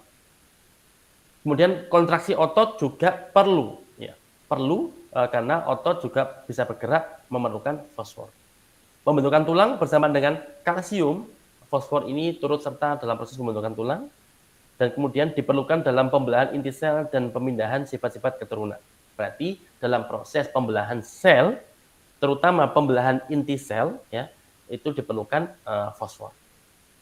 Jadi fosfor itu bukan cuma zat yang yang warna fosfor warna menyala itu tidak, ya. Tapi ini adalah mineral fosfor yang diperlukan oleh tubuh kita dalam proses yang begitu banyak. Kemudian zat besi merupakan komponen enzim sitokrom, yaitu enzim yang berperan penting dalam metabolisme, sehingga termasuk fungsi dalam pernafasan. Ya, ini maksudnya adalah respirasi, maksudnya. Bukan pernafasan, pernafasan biasa, tapi respirasi seluler. Karena dia sitokrom ini berperan penting untuk elektron transport chains dan juga lain-lain. Kemudian merupakan komponen daripada hemoglobin. Ingat heme, ya, hemoglobin. Ya. Ada satu heme itu dia mengikat satu ferrum, ya, satu zat besi. Jadi zat besi itu berperan dalam struktur hemoglobin apa untuk mengikat oksigen dalam sel darah merah. Jadi kalau kita bayangkan pada orang yang anemia, yang orang itu kekurangan zat besi, maka dikhawatirkan proses pengangkutan oksigennya menjadi terhambat sehingga bisa jadi orang itu akan mengalami kekurangan oksigen. Na'udzubillah min dzalik. Oleh karena itu teman-teman terutama mahasiswa ketika UTS jangan sepelekan makan. Ya, makanya beruntung UTS kali ini adalah puasa, maka teman-teman akan sudah lebih literatur. Jadi dengan puasa ini semoga teman-teman nggak sampai ada yang alasan, Pak, mohon maaf Pak, saya nggak kuat karena saya nggak kuat ujian karena saya nggak teratur makannya, enggak. Maka dengan puasa ini teman-teman lebih teratur makannya, maka semoga kita lihat nanti bagaimana nilai ujiannya. Harapan saya semoga lebih baik daripada yang sudah-sudah dulu. Kemudian fluor, ya mineral fluor itu penting karena dia terlibat untuk menguatkan gigi. Makanya dalam beberapa pasta gigi itu ada yang ditulis mengandung fluor. Kemudian juga sumber fluor ini bisa dari kuning telur, susu telur dan juga susu dan juga otak. Ya. Jadi teman-teman kalau mungkin ada di antara teman-teman juga yang Pak saya nggak suka kuning telur, Pak saya suka putih telur. Ya silakan. Tapi usahakan juga suatu saat makan kuning telur. Dipaksakan aja. Oh kalau nggak suka kuning telurnya, tinggal nanti diubah resepnya. Supaya resepnya jadi apa, maka teman-teman tidak lagi benci dengan dengan kuning telur. Contoh lah, misalkan contoh saya tuh paling nggak suka dengan brotowali. Ya, brotowali, kemudian pare, ya, itu nggak suka. Tapi ketika saya dimasakkan pare ataupun brotowali dalam bentuk dikasih kecap, ya. Dan itu saya senang sekali. Ya. Jadi kalau nggak senang sama bahan makanan tertentu, padahal dia bagus, ya udah makan aja. Tapi coba cari formulasi yang lain yang membuat kalian senang. Yang suka dengan rendang, ya coba kasih bumbu rendang. Ya. Cari yang mana yang dengan itu nanti teman-teman bisa makan sesuatu yang bervariasi. Maka dengan itu nanti kandungan atau kebutuhan vitamin mineral dalam 1 minggu itu bisa tercapai. Kemudian iodium, ya iodium ini diperlukan untuk membentuk hormon tiroksin, ya hormon yang ada kita tahu kita punya kelenjar tiroid yang ada di leher kita, di bawahnya jakun kita, ya laki-laki perempuan sama, dia letaknya ada di bawah jakun. Hormon itu memproduksi hormon tiroksin, ya, dan dia diperlukan juga untuk banyak proses di tubuh kita. Kekurangannya, kalau kekurangan iodium akibatnya adalah kalau terjadi sebelum lahir itu bisa mengurangi daya pendengaran. Sedangkan kalau setelah lahir, seseorang setelah lahir dia kekurangan iodium, maka dia bisa mengalami radang kelenjar gondok. Ya, sehingga zaman dulu itu banyak ketika saya SD, itu masih sering kita ditakut-takuti dengan gambar orang yang lehernya itu bengkak. Ya, bengkaknya itu gara-gara gondok. Kalau gondok ini nggak menular. Ya. Kalau teman-teman ada yang di daerah pesantren atau tinggalnya di daerah asrama ya, asrama-asrama gitu, seringkali kalau di asrama itu ada orang teman kita yang mungkin juga bengkak ya lehernya dan bengkaknya nular karena bengkak di leher dan bengkaknya di pipi bawah ya. Kalau itu nular namanya bukan gondok tapi gondongan ya. Saya lupa nama ilmiahnya apa tapi yang diceritakan di sini adalah gondok. Berarti gondok itu yang bengkak lehernya tapi tidak menular ya. Apa yang terjadi yaitu radang kelenjar gondok. biasanya gara-gara kurang garam yang mengandung iodium. Ya makanya kalau teman-teman beli garam itu ada tulisannya garam beriodium. Karena itu berarti di garam itu mengandung iodium, sehingga dengan makan garam itu tentunya garamnya dicampur dengan makanan, masakan, membuat kita tidak sampai mengalami gondok. Kemudian, nah ini unsur-unsur yang dibutuhkan dalam nutrisi. Nah, contoh unsur-unsur yang utama atau biasanya disebut sebagai makronutrien. Ya. Contohnya kalsium, klorin, fosfor, kalium, natrium itu diperlukan dalam jumlah yang besar. Ya, dalam hitungan gram, ya, miligram sampai gram. Kalau yang mikronutrien atau unsur-unsur yang kita butuhkan cuma sedikit saja, contoh tembaga, fluor, yodium, besi, mangan, molibdenum, selenium, dan seng, itu ini bukan seng yang di atap itu bukan ya. Jadi kita butuh mineral ini dalam jumlah yang sedikit saja, ya, karena mikronutrien. Tapi kalau yang merah ini namanya makronutrien. Kita perlunya dalam jumlah yang sangat banyak ya. Kalau ini mikronutrien itu hitungan mikrogram sampai miligram. Kalau ini hitungannya sudah menjadi miligram sampai gram. Jadi cukup banyak untuk yang makronutrien. Unsur-unsur pembatas lain yang penting untuk hewan dan juga manusia ya adalah ini arsen, kromium, nikel, silikon, timah, vanadium. Ya. Tapi ingat teman-teman jangan terlalu berlebihan ya. Kadang-kadang diperlukan tapi kalau berlebihan juga berbahaya. Ya. Jadi kayak misalkan arsen ini juga kalau berlebihan juga berbahaya. Intinya semua itu kalau berlebihan tidak baik. Silikon juga sama, kalau sedikit oke lah mungkin, tapi kalau banyak juga tidak ya. Jadi tapi intinya kita makan makanan yang ada saja, yang kita makan makanan selama ini ada. Enaknya makanan itu apa sih? Makanan itu sudah teruji oleh waktu bahwa orang makan itu tidak sampai ada yang keracunan. Itulah makanan. Beda dengan obat ataupun jamu. Ya. Kalau makanan itu, kalau normalnya makanan itu tidak sampai ada kontaminasi, maka kalian makan selama banyak, ya berulang kali makan itu, insya Allah nggak akan berdampak secepat atau signifikan. Ya. Beda kalau jamu ataupun obat. Teman-teman makan jamu atau obat, itu efeknya akan cepat. Ya. Tapi kalau makanan, meskipun makanan itu mengandung senyawa kimia di dalamnya, tapi dengan makanan itu, kita jarang sekali ada orang yang tiba-tiba pingsan, tiba-tiba muntah. Ya. Pengecualian kalau ada yang basi dan sebagainya, itu pengecualian. Ya. Ini penjelasan yang sama dengan tadi, ya. Kalau coba kita kita detailkan. Sekarang ini adalah jam, bentar, kita lihat. Oh ya, tinggal 37. Kita tinggal dikit, kita percepat saja. Sekarang kita lihat kalsium dan fosfor. Kalsium dan fosfor berperan untuk perkembangan tulang dan juga gigi, ya. Karena bahan tulang dan gigi relatif sama, mengandung hidroksiapetit. Kemudian bersama fosfat, ini barusan saya bahas, bersama fosfat, kristal mineral kalsium hidroksiapetit ya. Contoh sekarang ini merupakan mineral penting. Salah satu dosen kita sekarang sedang berusaha untuk membuat odol yang kaya akan kandungan hidroksiapetit ya. Dosen saya di Brawijaya, beliau membuat tulang buatan dengan menggunakan hidroksiapetit karena memang di tulang yang asli itu memang dibuat menggunakan hidroksiapetit ini ya. Jadi kalau mau membuat tulang yang buatan supaya semakin mirip dengan aslinya juga tentunya diperlukan tambahan kalsium hidroksiapetit ini ya. Kemudian kalsium berperan penting dalam semua sel ya sebagai molekul pengatur, contoh membantu aktivitas otot rangka. Tadi saya sebutkan kontraksi otot kita itu bergerak karena ada kalsium. Nah, nanti kita bahas di mata kuliah lain, kalau kita bertemu lagi di genetika seluler dan molekuler, nanti akan dijelaskan bagaimana otot itu bergerak. Ya. Atau mungkin di fisiologi hewan. Ya. Jantung juga sama, karena sama-sama otot. Kemudian sumbernya dari mana? Kalsium dan fosfor dari keju, susu, biji serealia, kacang-kacangan, dan sayur-sayuran. Ya. Kemudian setelah kita makan makanan yang kaya akan kalsium dan juga fosfor tentunya, maka nanti kita makan, diproses sampai ke usus, di usus itu nanti akan diserap oleh tubuh kita. Nah, untuk memproses penyerapan, ya, karena di usus itu kan proses biologi, maka ada bakteri yang terlibat, ada enzim yang terlibat, dan semua itu bisa bekerja maksimal kalau kondisinya juga optimal. Ya. Oleh karena itu, penyerapan kalsium dari usus itu juga dipengaruhi oleh pH. Ya. Makanya kalau pH tadi saya sebutkan usus itu pH-nya seingat saya adalah basa.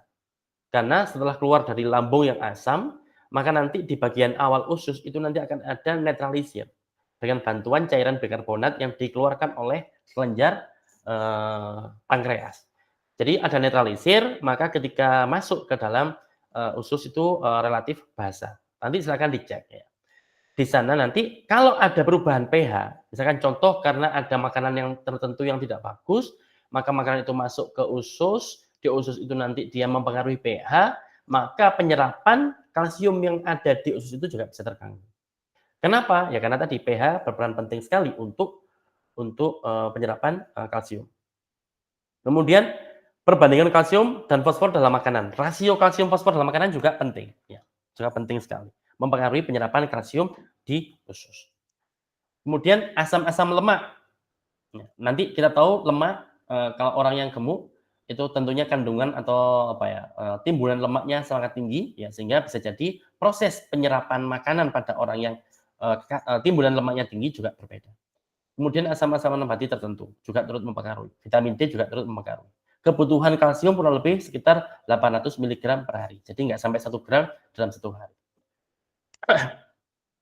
Ya kalau kita teman-teman minum susu, kemudian makan roti keju, pagi sarapan roti keju, kemudian minum susu buka puasa atau kacang-kacangan sayurnya, ya maka insya Allah teman-teman tidak akan kekurangan kalsium dalam seharinya atau 1 minggunya tadi.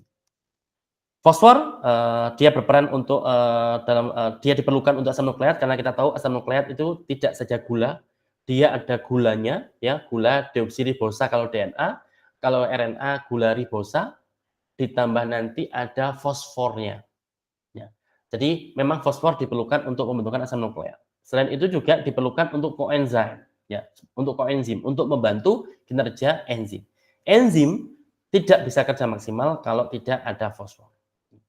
Kemudian juga ada nukleotida. Ya, nukleotida itu ya komponen dasar pada asam nukleat. Ya. Kemudian dalam pemindahan ATP ADP ya ATP adenosin trifosfat ya ADP adenosin difosfat itu pun juga memerlukan keberadaan mineral fosfor. Ya. Tidak semua fosfor dalam nutrisi dapat diserap. Ya.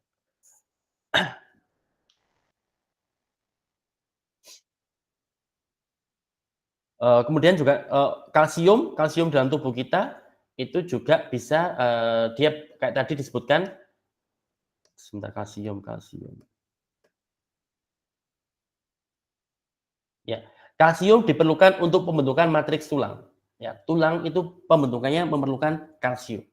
Ya, dan untuk bisa membentuk matriks tulang, kalsium itu tidak bisa sendirian karena dia dipengaruhi oleh vitamin D dan juga tentunya fosfor.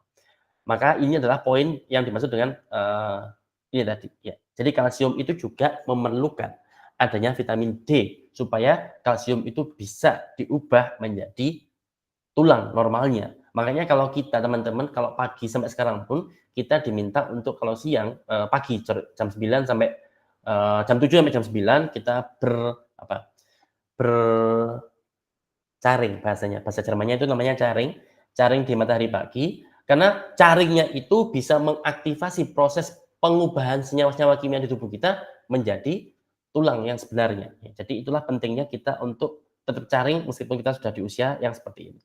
Karena ingat teman-teman, tulang itu tidak sestatis yang kalian bayangkan. Dulu sebelum saya kuliah ke Jepang, saya tuh meyakini tulang itu ya statis, ya keras, ya padat semacam itu, ya sudah itu mati, kuat, makanya kayak beton gitu. Ternyata tidak, tulang itu sangat dinamis, setiap hari ada tulang yang dibentuk, di saat yang sama ada tulang yang dihancurkan. Dan itu terjadi saling berkaitan, saling simultan, makanya tulang itu hidup, tidak mati seperti beton yang ada di mungkin gedung C14 ataupun gedung-gedung yang tinggi. Kemudian magnesium, di dalam tubuh itu ada sekitar 25 gram magnesium, ada di tulang juga. Sel-sel mengandung magnesium relatif tinggi, yaitu 5 sampai 10 milimolar. Fungsinya adalah untuk koenzim. Makanya kalau teman-teman nanti belajar bioinformatika sama Pak Erlik misalkan, kalau teman-teman ingat ketika kita mengunduh struktur protein dari database namanya protein data bank atau PDB, itu kalau kita unduh enzim itu ada magnesiumnya. Kenapa? Karena magnesiumnya itu berfungsi sebagai koenzim, ya, membantu kinerja enzim untuk bekerja. Ya. Terutama enzim-enzim yang bekerja dalam proses atau reaksi glikolisis dan juga reaksi-reaksi yang berkaitan dengan ATP. Kebutuhan satu hari adalah sekitar 350 mg per hari. Jadi tidak sampai 1 gram juga per hari, relatif kecil. Ya. Sumbernya adalah dari klorofil sayuran, jadi sayuran-sayuran yang berwarna hijau. Ya. Terutama, ya, misalkan contoh tadi ada bayam, kangkung, dan lain sebagainya. Kemudian natrium dan kalium, Na dan K sangat banyak dalam nutrisi. Natrium ion Na+, ya, yaitu kation ekstraseluler atau ion positif. Kation itu ion positif, merupakan kation ekstraseluler yang utama. Sedangkan kalau K+ itu adalah intrasel, dia adanya di dalam sel. Ingat-ingat, Na+ itu kation, yaitu ion positif yang ada di luar sel, makanya kation ekstraseluler yang utama. Kalau K+ itu adalah kation intraseluler. Berarti dia berada di dalam sel. Kemudian penting Na dan K itu penting dalam pengaturan air dan elektrolit dan asam basa dalam tubuh. Kebutuhannya adalah 1 gram per hari untuk Na+. Kelebihan NaCl akan menyebabkan hipertensi karena kalau kita kebanyakan garam itu akan membuat tekanan darah menjadi naik sehingga membuat tekanan darah tinggi. Ya. Sedangkan kalau ion K+ itu kebutuhannya adalah 4 gram per hari. Jadi lumayan tinggi kebutuhannya. Ya.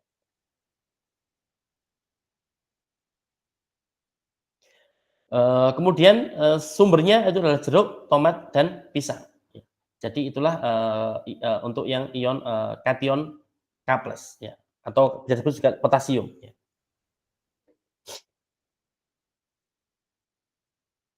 Kemudian zat besi dan tembaga itu diperlukan untuk sintesis protein heme. Ingat, protein heme berarti protein yang termasuk menyusun hemoglobin. Diserap ke dalam tubuh dalam bentuk Fe2+. Penyerapan Fe2+ ini tergantung bahan pangan daging, ya, mudah diserap, serealia. Teman-teman kalau sudah biasa makan sereal, jadi makanya tadi seminggu tadi teman-teman itu kalau bisa ya makan bervariasi. Sereal iya, gandum iya, ya gandum kan sereal ya, kemudian nasi iya, bayam iya, dan sebagainya. Ya. Kemudian tembaga untuk perkembangan jaringan-jaringan ikat dan jaringan darah. Tembaga kita butuhnya cuma 2,5 sampai 5 mg per hari. Sumbernya dari daging, sayuran, dan kacang-kacangan. Ya. Jangan telur, tok, jangan sayur, tok. Daging pun juga diperlukan. Yodium tadi sudah kita bahas, ya, penyakit gondok. Jadi kalau zodium tidak menular karena terjadi perbesaran pada kelenjar tiroid. Jadi kelenjar yang adanya di depannya leher kita, di bawahnya jakun kita. Kelenjar tiroid mengumpulkan yodium ke darah untuk hormon tiroid. Kemudian kekurangan yodium, ibu hamil bisa mengalami kretinisme pada anak-anaknya. Jadi anaknya mengalami gangguan pertumbuhan, otaknya terganggu, mentalnya kerdil. Ya. Jadi kalau sekarang kita anggap sebagai contoh termasuk stunting gitu ya. Jadi kurang nutrisi ketika ibu hamil. Naudzubillah min dzalik, jangan sampai. Fluor itu berperan untuk mengurangi karies gigi, makanya di pasta gigi itu mengandung fluor. Ya. Selain itu tidak hanya mengurangi karies, tidak saja membersihkan gigi, tapi juga untuk membantu pertumbuhan tulang dan gigi. Seng, ya, itu meningkat tinggi dalam kelenjar prostat, sel-sel sperma, dan juga mata. Kebutuhannya adalah 15 mg per hari untuk orang dewasa. Kalau kekurangan zat seng ini atau kekurangan mineral seng itu, maka sistem reproduksi akan terganggu. Seseorang akan mengalami kekerdilan, anemia, kekurangan zat besi, kemudian juga serum albumin rendah. Padahal albumin ini penting dalam darah, sehingga kalau sampai rendah itu juga berbahaya.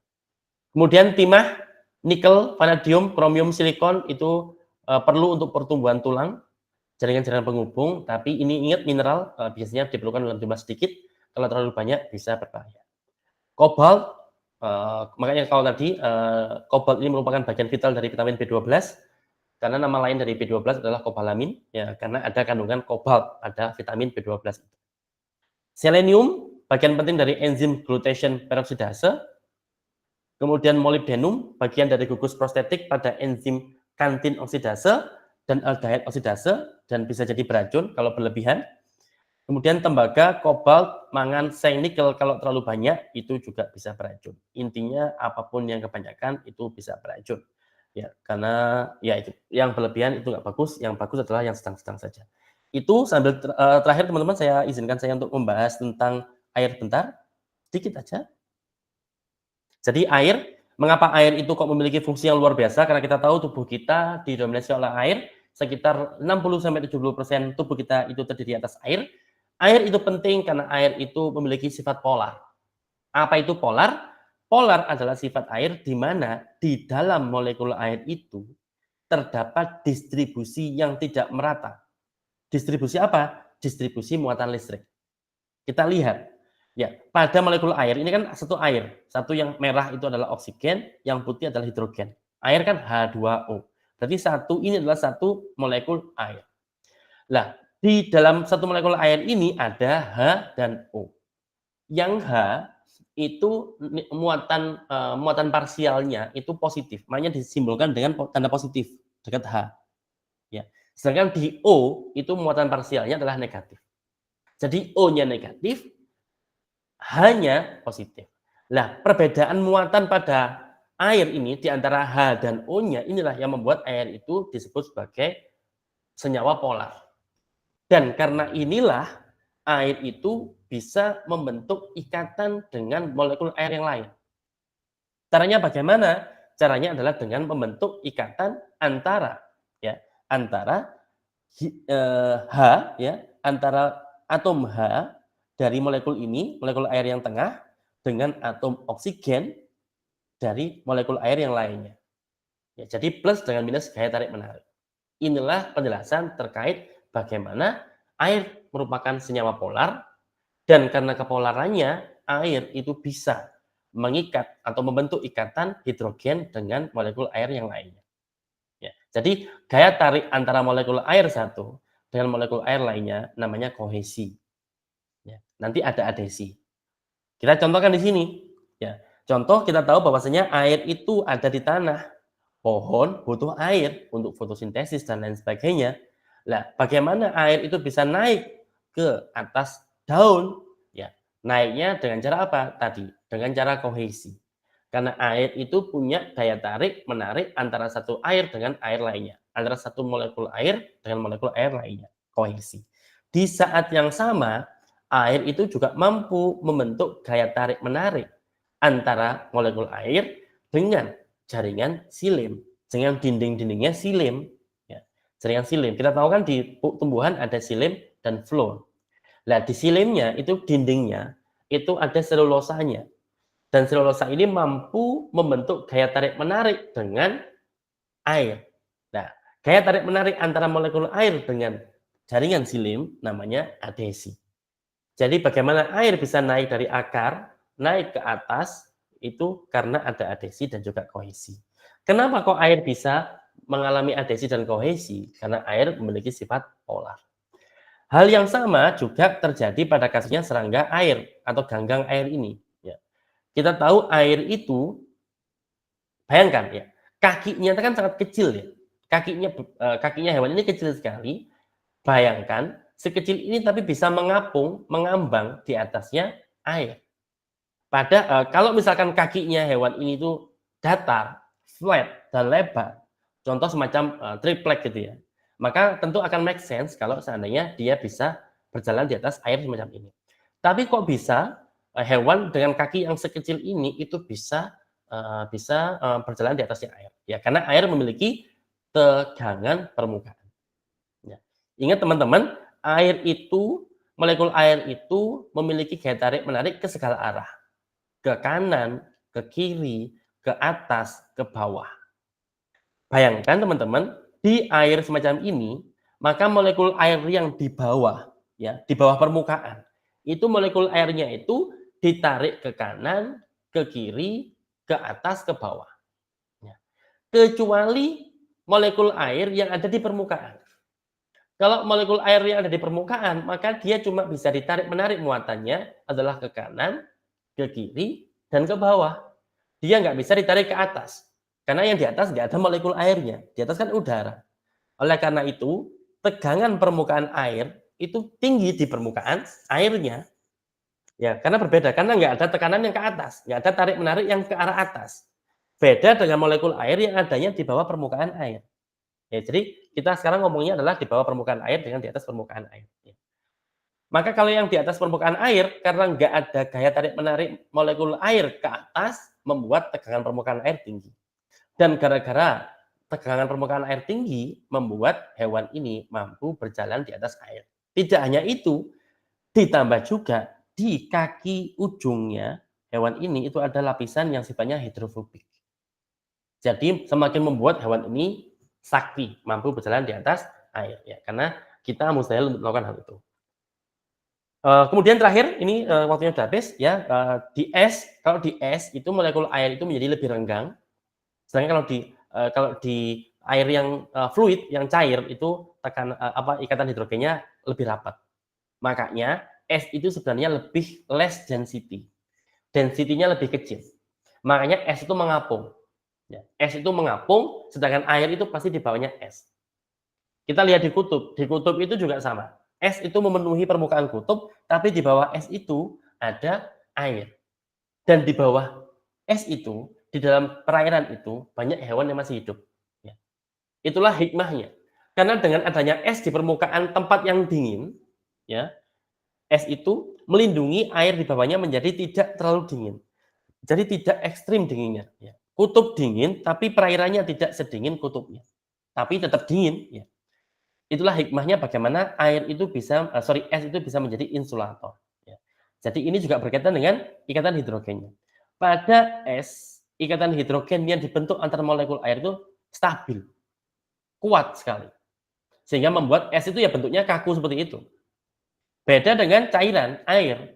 Air itu ketika dia dalam bentuk fluid, cairnya, dia itu fleksibel, mengisi ruang. Kenapa? Karena ikatan hidrogennya itu dinamis, mudah lepas, mudah putus, dibentuk lagi, putus lagi, bentuk lagi, putus lagi. Itulah pentingnya air. Dan terakhir, termasuk tadi saya sampaikan, air itu berfungsi sebagai pelarut yang sifatnya universal. Contoh, teman-teman punya NaCl. Apa NaCl tadi? NaCl adalah garam dapur. Maka bayangkan yang hijau kuning di sebelah kanan itu merupakan NaCl yang belum larut dalam air. Ketika kita masukkan garam dapur dalam air, maka kita aduk sebentar, maka kita sudah tidak bisa lagi melihat adanya garam karena sudah larut, ya sudah hilang, ya larut menyatu dengan airnya. Mengapa? Gambarnya seperti ini. Jadi ketika NaCl itu masuk ke dalam air, maka Na+-nya, ya kationnya, Na+-nya itu akan masuk dan dikelilingi oleh molekul-molekul air. Caranya bagaimana? Caranya adalah bagian dari molekul air yang bermuatan parsial negatif, yaitu oksigennya, akan menghadap pada kation Na+-nya. Kita lihat di bagian yang mengelilingi Na+-nya. Maka semua yang menghadapi Na+ adalah bagian yang berwarna merah atau oksigen, atau daerah pada molekul air yang bermuatan parsial negatif. Negatif menghadap positif. Nah, struktur semacam ini namanya hydration cell. Ya, hydration cell. Hal yang sama juga terjadi pada klorida. Ya, anion klorida atau klorida negatif ini itu juga nanti akan dikelilingi oleh molekul air, hanya saja orientasinya berbeda. Kalau tadi Na+ dikelilingi oleh molekul air dengan bagian yang menghadap adalah bagian yang negatif atau oksigen, pada klorida dia juga akan dikelilingi oleh molekul air, tapi yang menghadap adalah bagian yang bermuatan parsial positif, yaitu hidrogennya. Kita lihat di sini. Ya, negatif dihadapi oleh positif. Ini pun juga disebut sebagai hydration shell. Ya. Jadi bentuk semacam ini bisa terjadi, bisa stabil, ya, bisa terbentuk, bisa stabil karena adanya gaya elektrostatik. Ya. Dan inilah yang membuat garam ketika masuk ke dalam air itu hilang, lenyap. Bahasa kita adalah larut. Ya. Dan ini juga berlaku untuk zat-zat yang bisa larut dalam air lainnya. Baik, itu saja. Masih ada 1 menit, sorry. Oke, silakan aja. Ini ya gini, terakhir 1 menit. Ya, 1 menit, lihat. Maka air pun juga bisa memiliki sifat sebagai bisa berperan dalam proses namanya reaksi hidrolisis. Jadi contoh ini adalah polimer. Anggap 1, 2, 3, 4 adalah asam amino, ya, asam amino. Maka asam amino ke-1, ke-2, ke-3, ke-4 dihubungkan oleh ikatan peptida. Teman-teman silakan belajar ikatan peptida itu bentuknya bagaimana, ikatan glikosida bentuknya bagaimana. Siapa tahu besok keluar. Ya. Nah, kalau polimer ini bertemu dengan air, maka air itu akan menyebabkan terjadinya reaksi hidrolisis. Apa itu hidrolisis? yaitu air itu mampu memotong ikatan kovalen. Ya, contohnya ikatan peptida. Menjadikan polimer yang awal tadi itu menjadi fragmen polimer. Ya, dengan satu fragmennya akan diikat oleh ion H-nya, sedangkan asam amino yang satu tunggal tadi ya akan diikat oleh OH. Jadi H2O akan dipisah menjadi H dan OH. Inilah namanya reaksi hidrolisis. Hidrolisis kebalikannya adalah reaksi kondensasi. Pembentukan protein, pembentukan karbohidrat itu adalah reaksi kondensasi, yaitu reaksi yang terjadi dengan cara melepaskan H2O untuk membentuk ikatan kovalen. Kalau sekarang kebalikannya yaitu hidrolisis. Oke, sudah pas 17.00, maka teman-teman saya akan membagikan soal kuisnya. Silakan kerjakan, waktunya 15-10 menit. Maka oleh karena itu saya izin pamit dulu. Setelah ini akan saya berikan linknya dan waktu akan kita hitung 10 menit semenjak saya berikan linknya. Terima kasih. Wassalamualaikum warahmatullahi wabarakatuh. Waalaikumsalam. Waalaikumsalam warahmatullahi wabarakatuh.